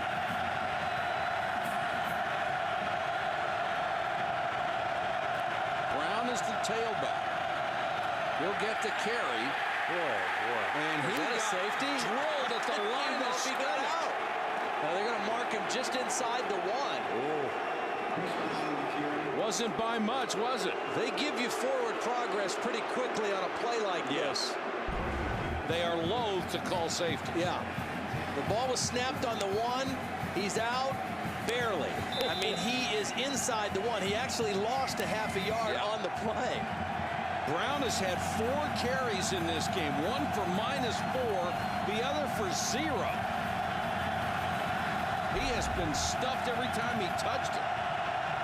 And Nebraska's defense starting to dominate. Play action. Oh, what a call. What a play. The complete pass to the tight end. Jermaine Gresham. What a beautiful fake by Thompson, and they gain 35. That's a huge play. We actually had both tight ends. Brody Eldridge, number 83, was also open. Here's the guy who's going to get the ball. He's going to just come off the play action. Jermaine Gresham, wide open off this play action. Good job by Thompson hiding the ball and then coming up throwing. He had either tight end for an easy first down on that play, and a little breathing room now for the Oklahoma offense. And a good block by Chris Brown, who caught a blitzer and gave his quarterback a chance to throw it. Pressure coming, another complete pass, this to Iglesias. Boy, and Thompson hung in there. He knew he was going to take a shot. Stuart Bradley applying pressure. Well, this is a mismatch because this is a wide receiver, Iglesias, and this is a linebacker, Stuart Bradley. And as he runs the corner route, he's working against a linebacker out in space. That's a tough assignment for a linebacker, staying with a wide receiver. That's different than a tight end or a running back coming out of the backfield. And another big throw for Paul Thompson. And all at once, Oklahoma has come alive offensively. Thompson again on a half roll. Another complete strike. This one to Kelly. 7 catches tonight for Malcolm Kelly, which takes him to 59 for the year. He has been the big play receiver. Well, his best game of the year was against Texas Tech. He had 11 catches for 153 yards. Gets away with a little bit of a push, but he's a big, strong receiver. And right now, the last 3 throws in a row, you've seen the confidence come back to Paul Thompson. He's throwing it on time. He's throwing it with velocity and accuracy. Patrick back in as the tailback, lowers his head and pounds down to the 30. Well, after the first 2 plays, they're stuck at the 1-foot line. It didn't look like they were going to get out of there at all. And how much trust does Kevin Wilson and Bob Stoops have in this 5th-year senior quarterback who was a wide receiver last year in this ball game at that moment to call a play-action pass on 3rd down from your own half-yard line? Look at this. The last 4 plays, they are only 15 yards shy of what they had gained the previous 32 plays. And if nothing else, they have turned the field over.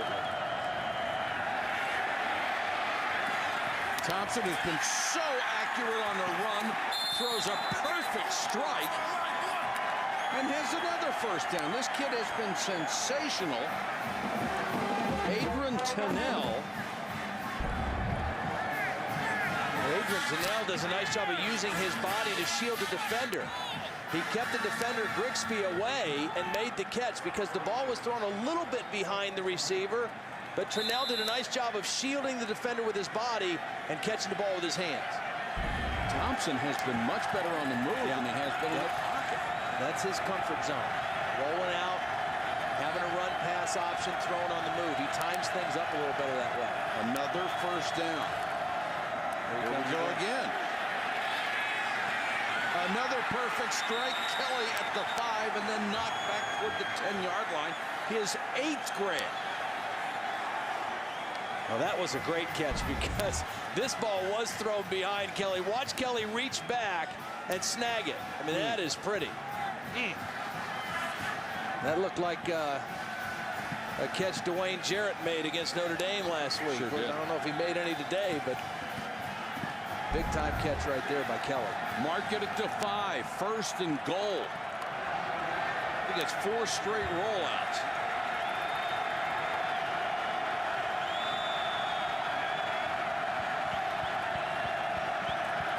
Patrick.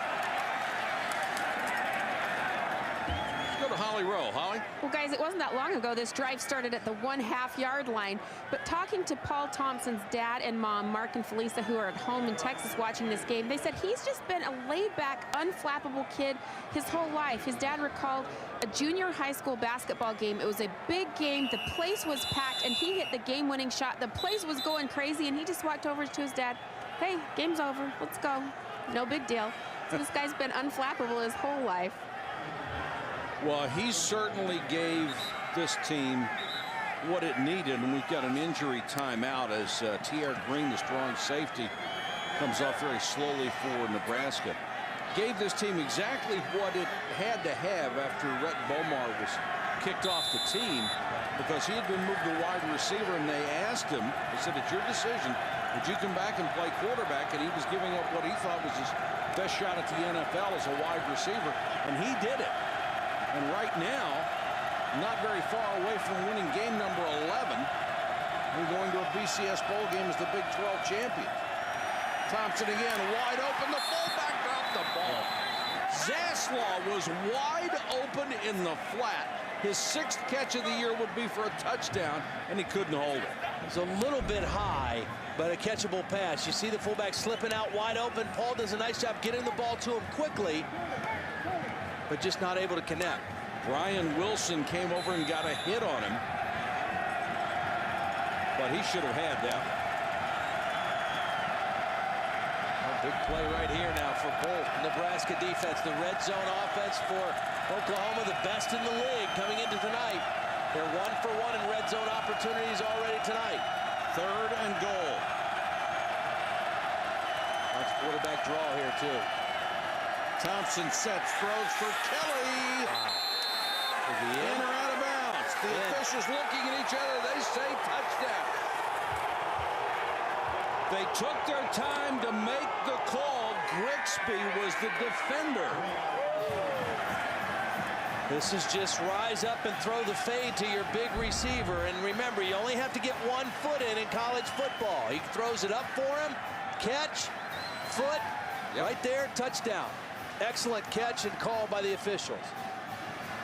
The 9th catch for Kelly, 125 yards, a Big 12 championship record. Again, that's 6'4", working against 5'9" on a jump ball. I mean, I'd take my chances with that too. So Oklahoma, which was being stuffed at its own 1-yard line, goes 99 in 11 plays, 3 minutes and 21 seconds. And hats off to Thompson, who was tremendous on that drive. How about it? Timeout, Nebraska. That's their first charge timeout of the half. I wonder why they called a timeout there unless they're hoping that this gets reviewed. I think they're hoping for a review. That's the only reason I would think. And why would you call it on an extra point try? Yeah. And obviously he doesn't, you know, you have to call a timeout to challenge. And I don't know if he wants to use that or not, but. Of course, what they're playing for right here is a chance to go to the Tostitos Fiesta Bowl, the Big 12 champion. And it will either be Nebraska or Oklahoma gets the automatic bid to that BCS game. And that's exactly what Bill Callahan was trying to do. If not challenge, at least give them more time to look at it. Well, it looked close, but it was a beautifully thrown ball by Thompson. And watch Kelly. Left foot is down clearly. Then the right foot's down out of bounds, but he only needed that one in, and he has possession of the football when he gets the foot down. Well, that's a nice job by Kelly, and you can look at his hand on his head. I mean, as if he needed help elevating. He kind of sprung off the helmet of Grigsby. Yeah.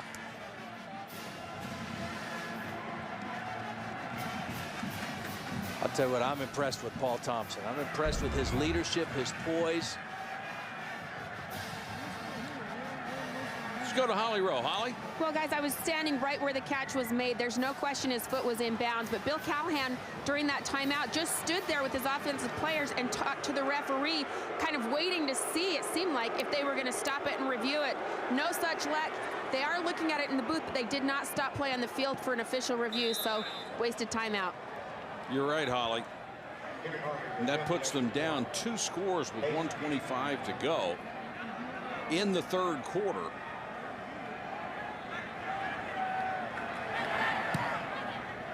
And the point after is good. One of the most impressive drives we have seen all year long. And again, you wonder when Nebraska doesn't take advantage of the field position. 2 possessions in a row, they get nothing out of it.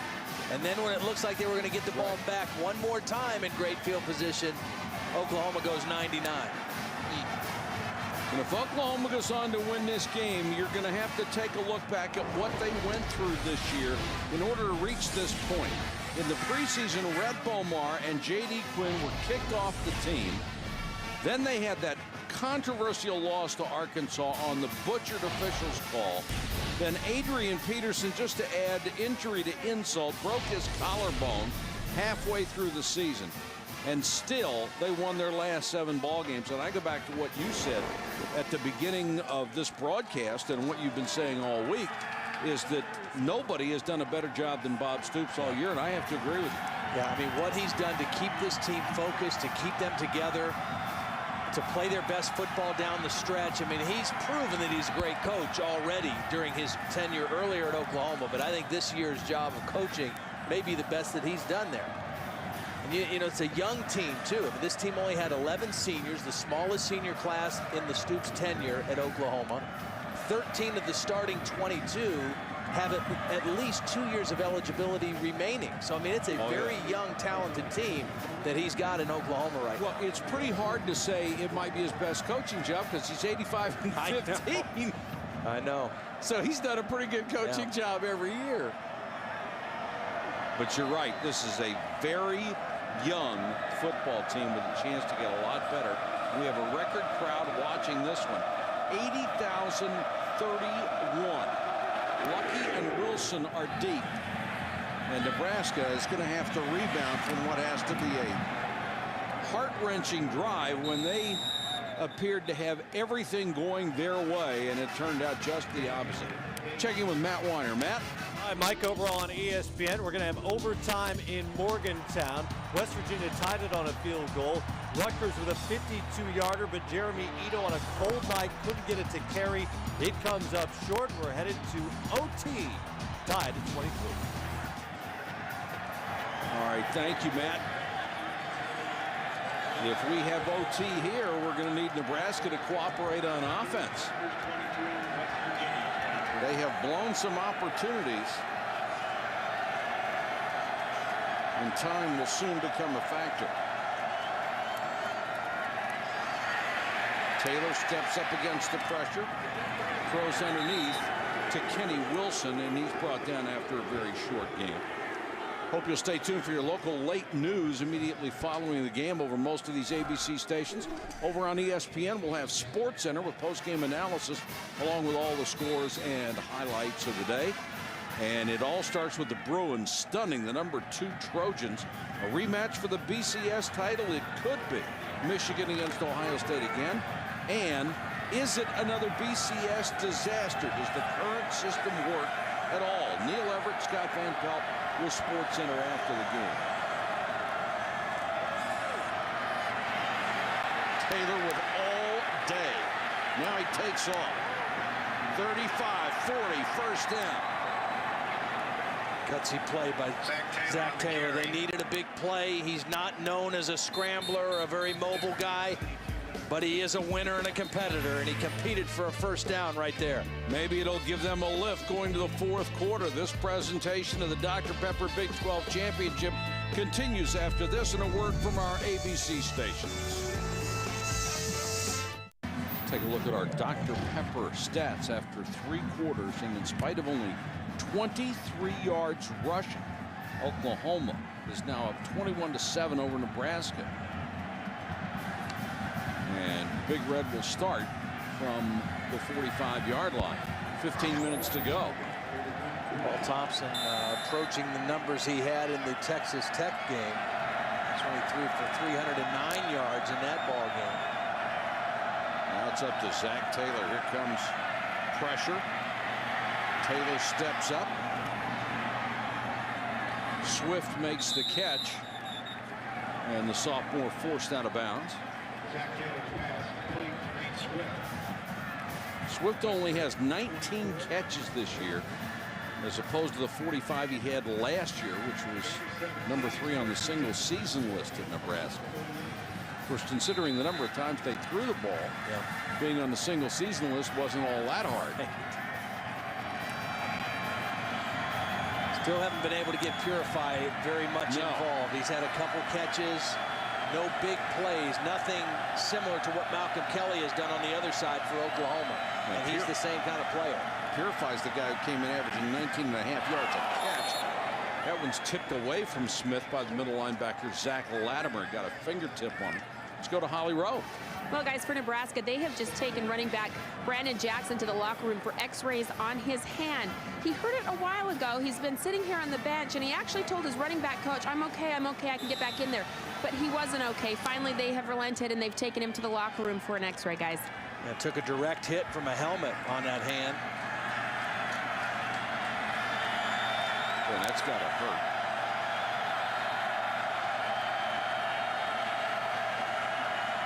Taylor to the shotgun. Pressure coming, pretty good protection. Ouch. What a shot. Holmes just tripled Terrence Nunn. Well, that's one of those cases where the receiver is kind of helpless. The ball's up in the air. He's got to go up to extend to get it, and he didn't catch it clean. And so as he was trying to re-catch it, that's going to leave a mark.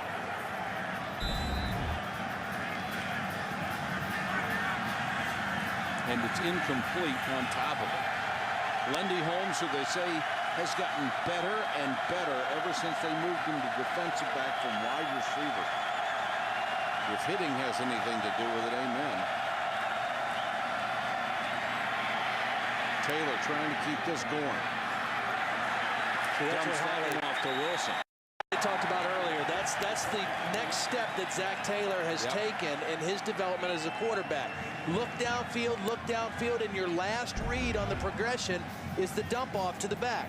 Watch Zach Taylor. He's going downfield. He wants to go for a big play. It's not there, but look, that's just as good. Maybe he breaks a tackle, and now we got a first down.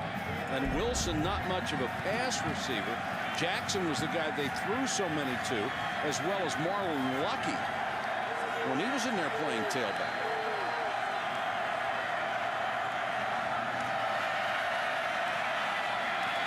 Taylor again sets in the pocket, goes for the end zone, and overthrown. That was intended for Peterson.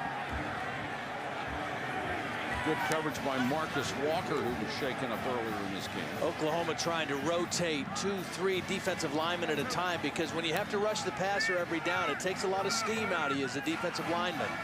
Trying to keep fresh legs in. Here comes a couple more guys coming into the lineup. Keep as many fresh bodies as you can to rush Zach Taylor here on this drive.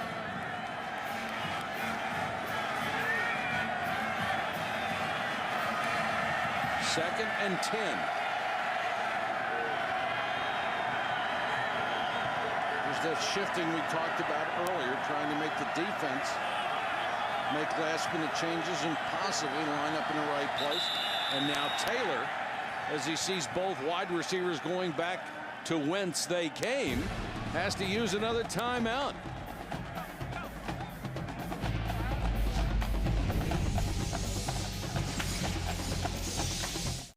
You're watching ESPN on ABC. For so many years, it meant so much. Oklahoma, Nebraska. The biggest game of the year for both schools. Championships, bowls on the line, great players, great coaches, great traditions, and it's back. Tonight, it means everything again. The Big 12 championship and a spot in the Tostitos Fiesta Bowl. Good to have Oklahoma and Nebraska back.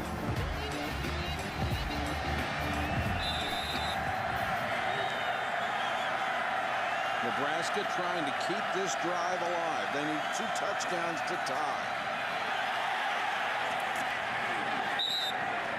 Down to the 21-yard line. They need to reach the 15 for a first down. Good tackle by Lendy Holmes on the tailback Wilson, who has caught 2 passes on this drive. I think you're in 4-down territory here if you're Nebraska, too. I mean, you're not thinking about a field goal right here. You're thinking about getting in the end zone, getting a first down, so you've got 2 plays to get what you need here. 5 yards. Looks like a shade over 5.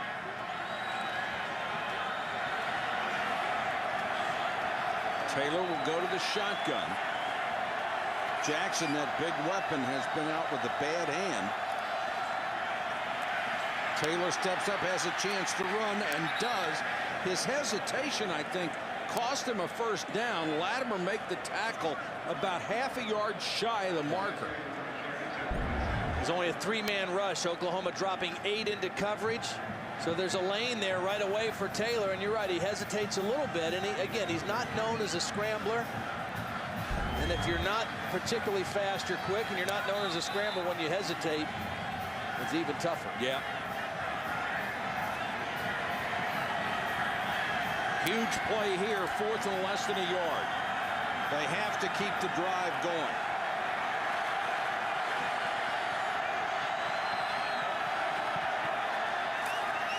And they want to throw for it. Taylor's in trouble. Unbelievable. Got rid of it and completed the pass. No, it's incomplete now. They're calling it incomplete. Holy cow. Well, Taylor was lucky to even get this pass off because DeMarcus Granger was right in on it. I mean, I don't even know how he got the throw. I don't either. But he got it away, and it looked like Tifa Tiller had it. What an effort. and couldn't hold it on the way down. He was drilled by Demario Pleasant, and that is a saving tackle after Taylor with a nearly superhuman effort.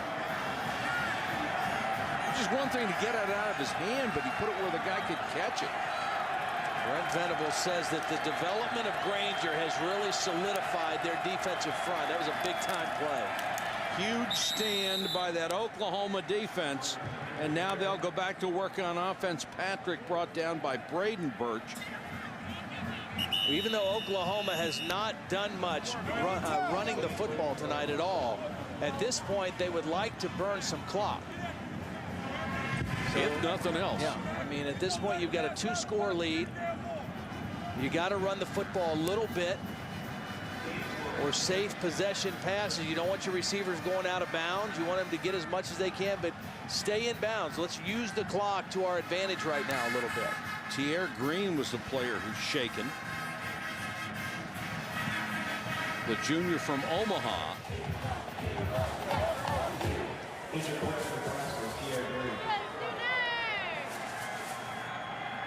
Well, that 99-yard drive was what I'll remember so far out of this ball game. That really turned this thing around.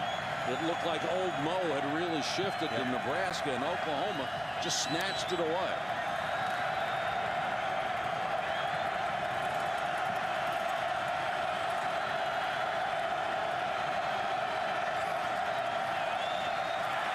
Fumbled snap, and they'll cover it. Thompson didn't take any chances, just pounced on it. Well, here's that 99-yard drive you were talking about, and it started with the 3rd down play. And if they don't make that one, they don't get anything. But then Paul Thompson making throws all over the field. Moving to the left, throwing with confidence. Malcolm Kelly making some big catches, and then the touchdown to Malcolm Kelly. Kelly's had a huge night. Thompson has been tremendous, particularly on those rollouts. Making another opportunity right here. Hands it to Patrick. Being very conservative, and why not? They're up by 2 touchdowns. Yep. Burn some clock. Take your time. Your defense has played well. And you force Nebraska into a throw almost every down game. So, I mean, it plays into your strength as a defense. Let your defense play. And that really, aside from the fact that they've thrown the football today, that's been their formula for success in this 7-game winning streak. Play to the strength of their defense. And don't let your offense put you in bad spots. Well, once again, Oklahoma is going to have to kick from deep in its own territory. And Grigsby waits at his own 45, and they're just going to milk this clock as much as they can.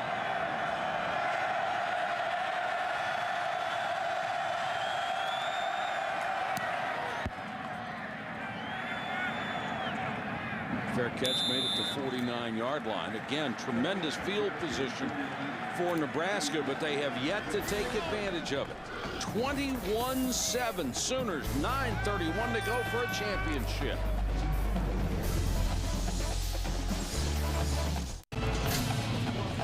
Wait a minute. He's not done yet. He's not done. Watch this. Now, Todd had one of these. This is the second one he ordered. Hey, that's to and go. They wrapped it up, and it's that's to go coming order. To the Sheraton Suites after this game to go. Sitting outside my door. Oh, that's great. Oh, you could eat that one. I've seen you. Well, you got to love what Oklahoma has done in this ball game. Starting field position has been almost non-existent in the second half. Nebraska has been near midfield every time they've gotten the ball, and they can't score. Well, they better score here because they need to score twice, and they need to do it rather soon. Marlon Lucky is the new tailback, and he'll get the screen. Lucky with a blocker in front, cuts back. Nice play. Marlon Lucky all the way to the 20, a gain of 31. That's only the second time they've tried to run a screen tonight. That's been a big part of their success this season. The first time they ran it, it was snuffed out pretty quickly. This one develops well. Zone defense, that opens up some space to get those linemen out on some blocks. And Lucky does a nice job just being patient with it and setting up his blocks on the screen. But a great first play on this drive for the Huskers. That was a perfect word, Todd, because he was very patient getting out to get the screen to start with. And the tendency's got to be there to rush. Got to go. No, inside. Threw it inside. Yes, he did, and it was nearly intercepted, and it is.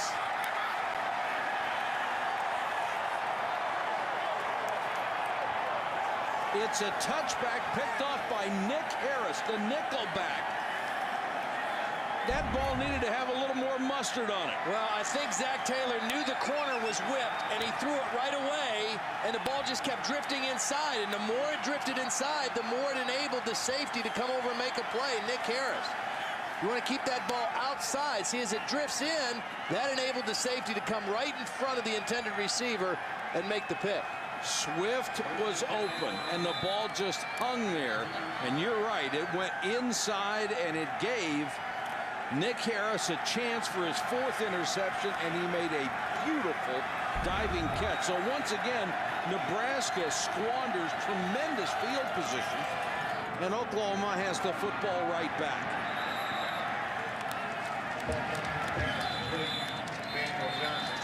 And tonight, probably, Zach Taylor would tell you this is his worst game of the year. 2 interceptions, only had 4 picks in the 12 previous games. That was a good read. It was a good decision. Yep. The ball just came inside too far. If he throws it out by that pylon, it's a touchdown. And we have an injured player and a flag down. We will check on the situation.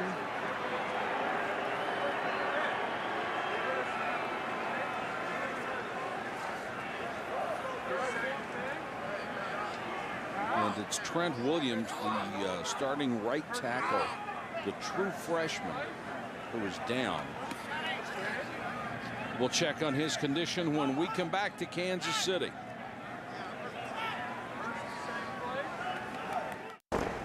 Trent Williams still down, and they're working on his right leg. Yeah, it was a situation where he just kind of got leg whipped by his own guy. Brandon Walker, number 73, is going to leg whip him. Here's Trent Williams, and watch as this play just unfolds. 73 is going to just kind of roll back into him and whip his left leg there, accidentally, of course. And they're going to take him off on the cart. Remember, Trent Williams is the starting right tackle because they lost Brandon Braxton to a broken ankle in the Colorado game. He was their original starter at right tackle, a sophomore. And we certainly hope it's less of an injury than it looks, and wish that young man from Longview, Texas, all the best. There was a holding penalty also on Oklahoma, so the ball's back on the 10-yard line. And yet another challenge for this Nebraska defense. Can they get the ball back to their offense again? Clock moving at 8:20 left in the ball game. Chris Messner will move from left tackle to right tackle, and Brian Simmons will come in and play that left tackle spot. Kelly with another catch. He's now in double digits. You know, they let Malcolm Kelly get away with some pushing. He does kind of push off a little bit at the end of his route, but he's a tough guy to handle, and Paul Thompson obviously has tremendous confidence in Malcolm Kelly. 10 carries, 142 yards. Watch here at the end of the route. He's going to push off right there before he breaks out. Excuse me, 10 catches, 142 yards. Both records for the Big 12 championship game. Second down, 3 yards to go. Time now a huge factor. 7:28. Oklahoma leads by 2 scores. Patrick stays inbounds. He'll be shy of the first down. Corey McEwen, who'd been bothered by a bad ankle for several games, made the tackle. Very good middle linebacker.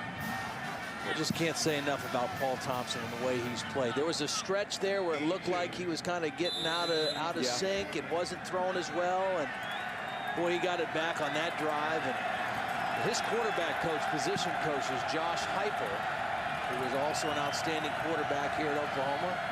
Won a Big 12 championship game here against Kansas State, and then went on to win a national championship against Florida State. Play action. They wanted to throw in the flat. Now they'll get down the middle, knocked away. Shanley's had a big game. Yeah, he has. From That that was a nice safety play. spot. That'll force him to punt with 6:31 to go. And Nebraska's down to probably its last 2 shots.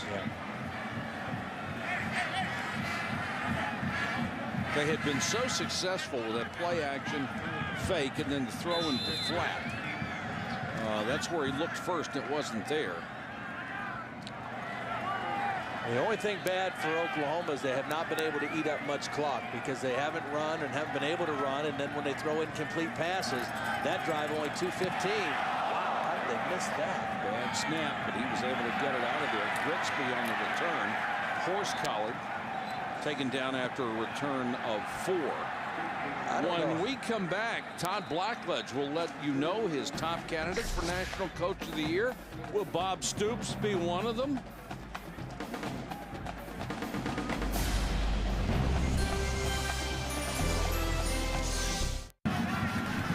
Oklahoma still leading this ball game 21-7, 6:22 left in the game. Time permitting, stay tuned for the Thrifty Car Rental postgame report. Scores and highlights with John Craig and Doug back in New York. Well, here we are again for Nebraska. Excellent field position. So far in the second half, they've started on the Oklahoma 46, their own 47, 28, 49, and 43, and nothing to show for it. No points. Great field position, 0 points. And that's hats off to the Oklahoma defense. Zach Taylor's got to make it happen here. Screen. Once again, the speed of Lucky to see if they can get a big play out of it.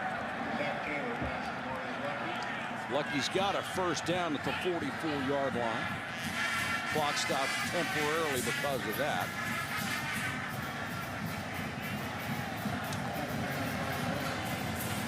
Nebraska has only 1 timeout left in its pocket. The other guy who's been very quiet for Nebraska is Matt Harrion, the tight end, number 11. No catches tonight. Taylor throws a bullet that time down to the 32, complete to none. The good thing about this kind of a drive is as long as you're getting first downs, that clock stops till they reset the chains. Mark the ball ready for play. Another first down. Clock rolling again. Certainly not eating up much time so far in this drive. Blitz coming. And Taylor threw it right to Zach Latimer. And just because he's a middle linebacker, he didn't get it. I just think he was so surprised the ball came to him. I mean, it wasn't like it was thrown to Latimer. It looked like Latimer was running the out route. He'll never get an easier one. Latimer does have 3 interceptions this year. One of them he returned for a touchdown.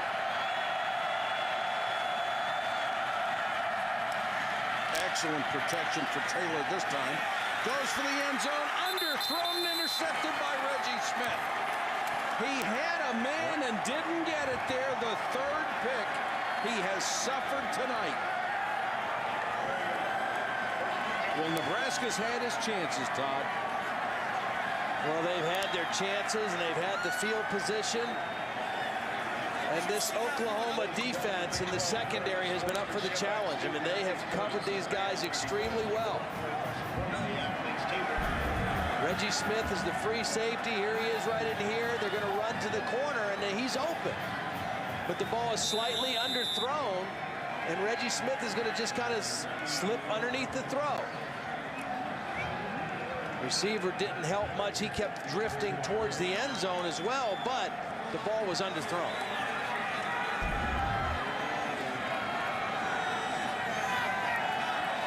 You see the consternation on Taylor's face. He's just not used to this. He has played so smart all year long. 4 interceptions coming into tonight's game and 3 tonight. Oklahoma uses a timeout, and that stops the clock with 5:06 left. Nebraska can only stop it one more time, and Oklahoma on this possession, you would think, would definitely be working on the clock and nothing else. Glad you could join us for the Dr. Pepper Big 12 Championship game. The winner automatically advances to the Tostitos Fiesta Bowl game, where they will perhaps, and we say perhaps, face Boise State. Let's go to Matt Weiner. Matt? All right, Mike. Triple overtime in Morgantown, Rutgers in West Virginia. Mountaineers up by 8. Ray Rice bangs his way in. They need the 2-pointer to tie. They have to go for it anyway. Mike Teal rolling, looking, broke it up. West Virginia hangs on 41-39. That means Louisville wins the Big East and the BCS Bowl ticket. Huge win for Louisville. Big win for West Virginia without Pat White. Absolutely. He's such an integral part of that offense. And after the devastating loss to South Florida last week at home, I mean, it's a gutty comeback win for West Virginia tonight. I thought there was a real chance they'd go in the tank on that one. I mean, not a whole lot to play for, except for pride, and they should be very proud of what they did. And now the Sooners just want to see that clock turn. Chris Brown to the carry, stayed in bounds. Let's go to Holly Rowe. Holly? Guys, just before the offense took the field for this series for Oklahoma, Paul Thompson, their quarterback, their leader, went up and down the line of offensive guys sitting on the bench and said, guys, one drive for a ring, baby. One drive for a ring. Of course, his meaning is not lost. They've just got to milk the clock out here, have one good drive to get this thing in the bank. Holly, you're absolutely right. I'd be very surprised if they throw the football again. That last drive, they threw it on 3rd and 1 and stopped the clock with the incomplete. Of course, they got it back with the interception. At this point now, run the football. Use as much clock as you can. See Paul Thompson keeping his team in the huddle as long as he can. That's really smart by the quarterback, because a lot of times you bring him to the line of scrimmage and then you make him wait at the line of scrimmage. I think it's much better if you want to kill the clock, keep him in the huddle, break the huddle with your normal tempo, your normal routine, then come to the line and snap the football. Well, you might be surprised if they throw. I'd be stunned if they throw. Okay. Well, they just forced Nebraska to use their last timeout. No. Still have it. I mean, it was odd enough that they threw on the last series when they could have burned another 40 seconds off the clock. And Bill Callahan knows he's going to need a miracle at this point as we're under 4 minutes. Chris Brown, the tailback. He'll get the carry. Well, the other thing you got to tell your guys, if you're Oklahoma, if you're Paul Thompson in the huddle, you tell Chris Brown or Alan Patrick, whoever's in the game, protect that football. The only thing that could get us beat right now is if we put it on the ground and they scoop it and score, or get a quick touchdown and get the ball back. Otherwise, we've got this game if we just do what we need to do right here. This would be the 11th win of the year for Oklahoma. They came in as the 8th ranked team in the country, but they were not listed in the top 10 in the BCS. They won the South Division of the Big 12 for the 5th time this year. And right now, got a leg up on the championship. And Thompson very carefully carrying that ball. Our Dr. Pepper Big 12 update presented by Dr. Pepper. And here are the bowl eligible teams. 9 bowl eligible teams for 8 bowl bids. So somebody stays home. You got to look at the bottom of the standings with Kansas and Oklahoma State both at 6 and 6. but pretty good at the top with Oklahoma, Nebraska, and Texas. And that Texas team that was listed third there beat both of these teams during the regular season. How you about know that? they're kicking themselves back in Austin watching this game tonight. Speaking of somebody that's watching in Texas that I want to say hello to, Lamar Hunt, the owner of the Chiefs, who great guy. I mean, I enjoyed being an employee of the Chiefs when I played here, and he's very instrumental in this game being here in Kansas City, and was in the hospital watching the game tonight, and just wanted to say hello to him. And I know the Big 12 appreciates what he's done for this conference and for this championship game. And it's hard to find anybody associated with football that's a nicer man than Mr. Hunt. Absolutely. And we wish him all the best. Take a look at tonight's Pacific Life game summary. And it was Zach Taylor with 3 picks tonight after having only 4 all year long. And Paul Thompson, particularly on the run, was superb. So was Kelly. 10 catches, 142 yards, and that sets all sorts of championship game records here. Well, who do you like for Coach of the Year, partner? Well, I think there's been a lot of great coaching jobs this year, and one guy who's not on this list who has done a great job is Jim Tressel at Ohio State. But I just pointing out a couple other guys that I think have done an outstanding job. And Lloyd Carr at Michigan, 11-1. After the team was down last year, lost in their bowl game to this Nebraska team. Revamped a lot of things. Pete Carroll, of course, I made this list before they lost to UCLA today. I thought they would win that game. Jim Grobe at Wake Forest, phenomenal job. And as we said at the top, Bob Stoops and the job that he's done this year here at Oklahoma under the circumstances, outstanding. Well, I've got to look at that list, and I go back to Jim Grobe and what he did at Wake Forest. That's pretty close to miracle status. Absolutely. Because of Wake Forest's, the history of their program and their lack of success, and exactly what he did. And then they win the ACC championship today. It's just a miraculous job by him, and he's got so many kids coming back next year. They're going to be fun to watch. Yep. 2:11 to go. Oklahoma trying to wrap this one up. New Year's Day, of course, the granddaddy of them all. Join ABC for all the pageantry and excitement that makes this game one of the great traditions in college football. Don't miss the 93rd edition of the Rose Bowl game presented by Citi. Coverage begins New Year's Day at 4:30 Eastern on ABC. Now they'll kick it away with 2:11 on the clock. Cohen's job is just to get it out of there. There's nobody back to return it, so they'll be coming.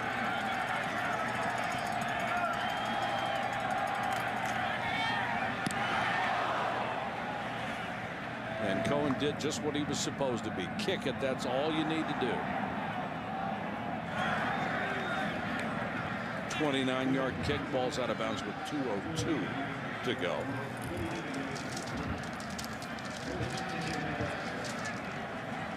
Well, Purify's been a non-factor since the beginning of the game, hasn't he?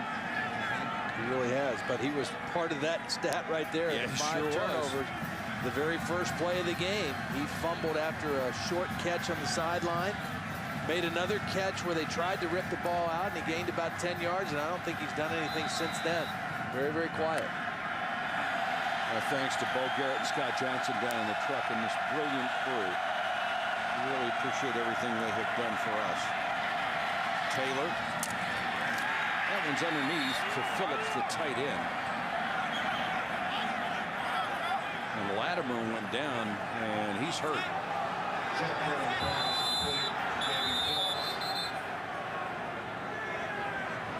And that will stop the clock at the 1:38 mark.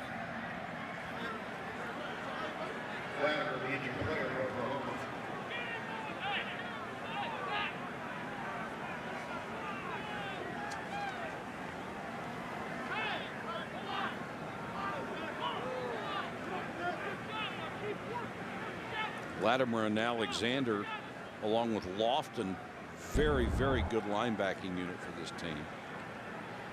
J.B. Phillips, he was the receiver and just landed right on top of Latimer at the end of that play.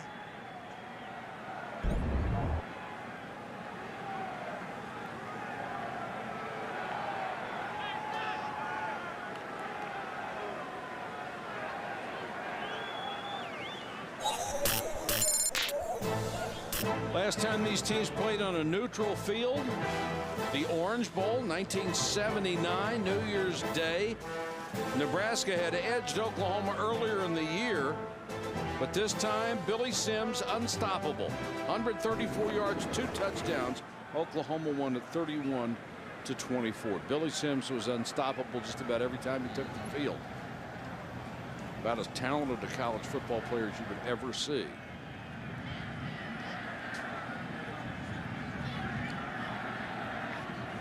Well, I think you got it, young man. Your wish has come true. A Big 12 championship and the Tostitos Fiesta Bowl on the horizon. And the Nebraska fans will be disappointed because about 3/4 of this record crowd of over 80,000 had Nebraska ties. Well, Lincoln is just about a 3-hour drive up Route 29 from here. It's a much shorter drive than it is to get to Norman, Oklahoma. A lot of Nebraska fans, very passionate. Both these states, really, and both these teams, so passionate about their football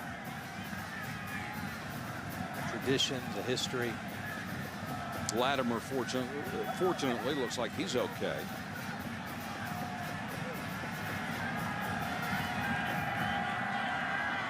Still 1:38 to go.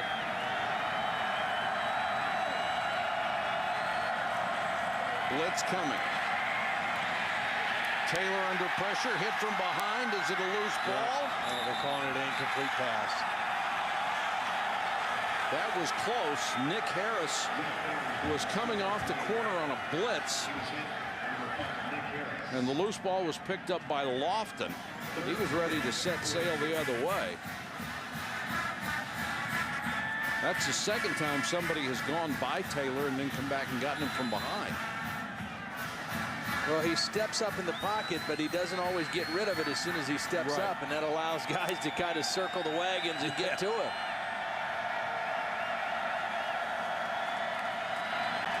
Here comes pressure again. And now we're down to 4th down with 1:21 to go. Darian Williams, the free safety, was coming in on Zach Taylor. Nebraska will fall to 9-4. They still have a pretty decent bowl game in their future. And this is the first time they have been able to play in the Big 12 championship game since '99. And you got to love your team to wear a big corn hat. And it doesn't even have earmuffs on. Purify. Haven't heard much from him the entire game. He's down to the 30. No timeouts. The clock will stop temporarily while they move the chains, and that's it. 3 catches for 37 yards for Maurice Purify, who caught the game winner against Texas A&M.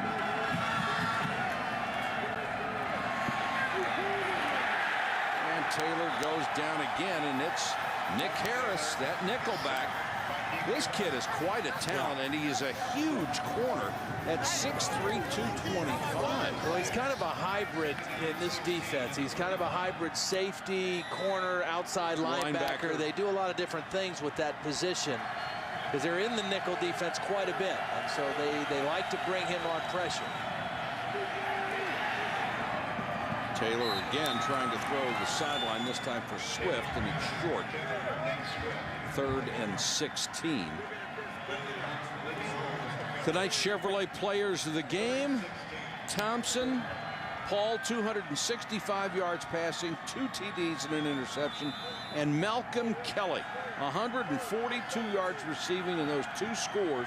In recognition of their efforts, Chevrolet will make a $1,000 contribution to, it says, each university's general scholarship fund. That means $2,000 would go to Oklahoma, I believe, since they are both from Oklahoma. But we'll check on that one for you. Taylor unloads for the end zone, incomplete. Intended for France Hardy. Covered very well by Lendy Holmes. You know, just to go back, I know that Oklahoma's not on offense right now, but we talked about Thompson and Kelly and their offense. You got to remember, too, this team coming into tonight averaging 183 yards a game, or 188 yards a game rushing, one of the best running teams in the country. And the last 2 games, they threw the ball 12 times against Baylor and 11 times against Oklahoma State. They come into tonight throwing the football. Paul Thompson, outstanding play. Malcolm Kelly, 1 catch for 12 yards last week in the Bedlam game against Oklahoma State. Taylor trying to throw his 50th pass of the game. Floats this one down to the 1-yard line, nearly picked off.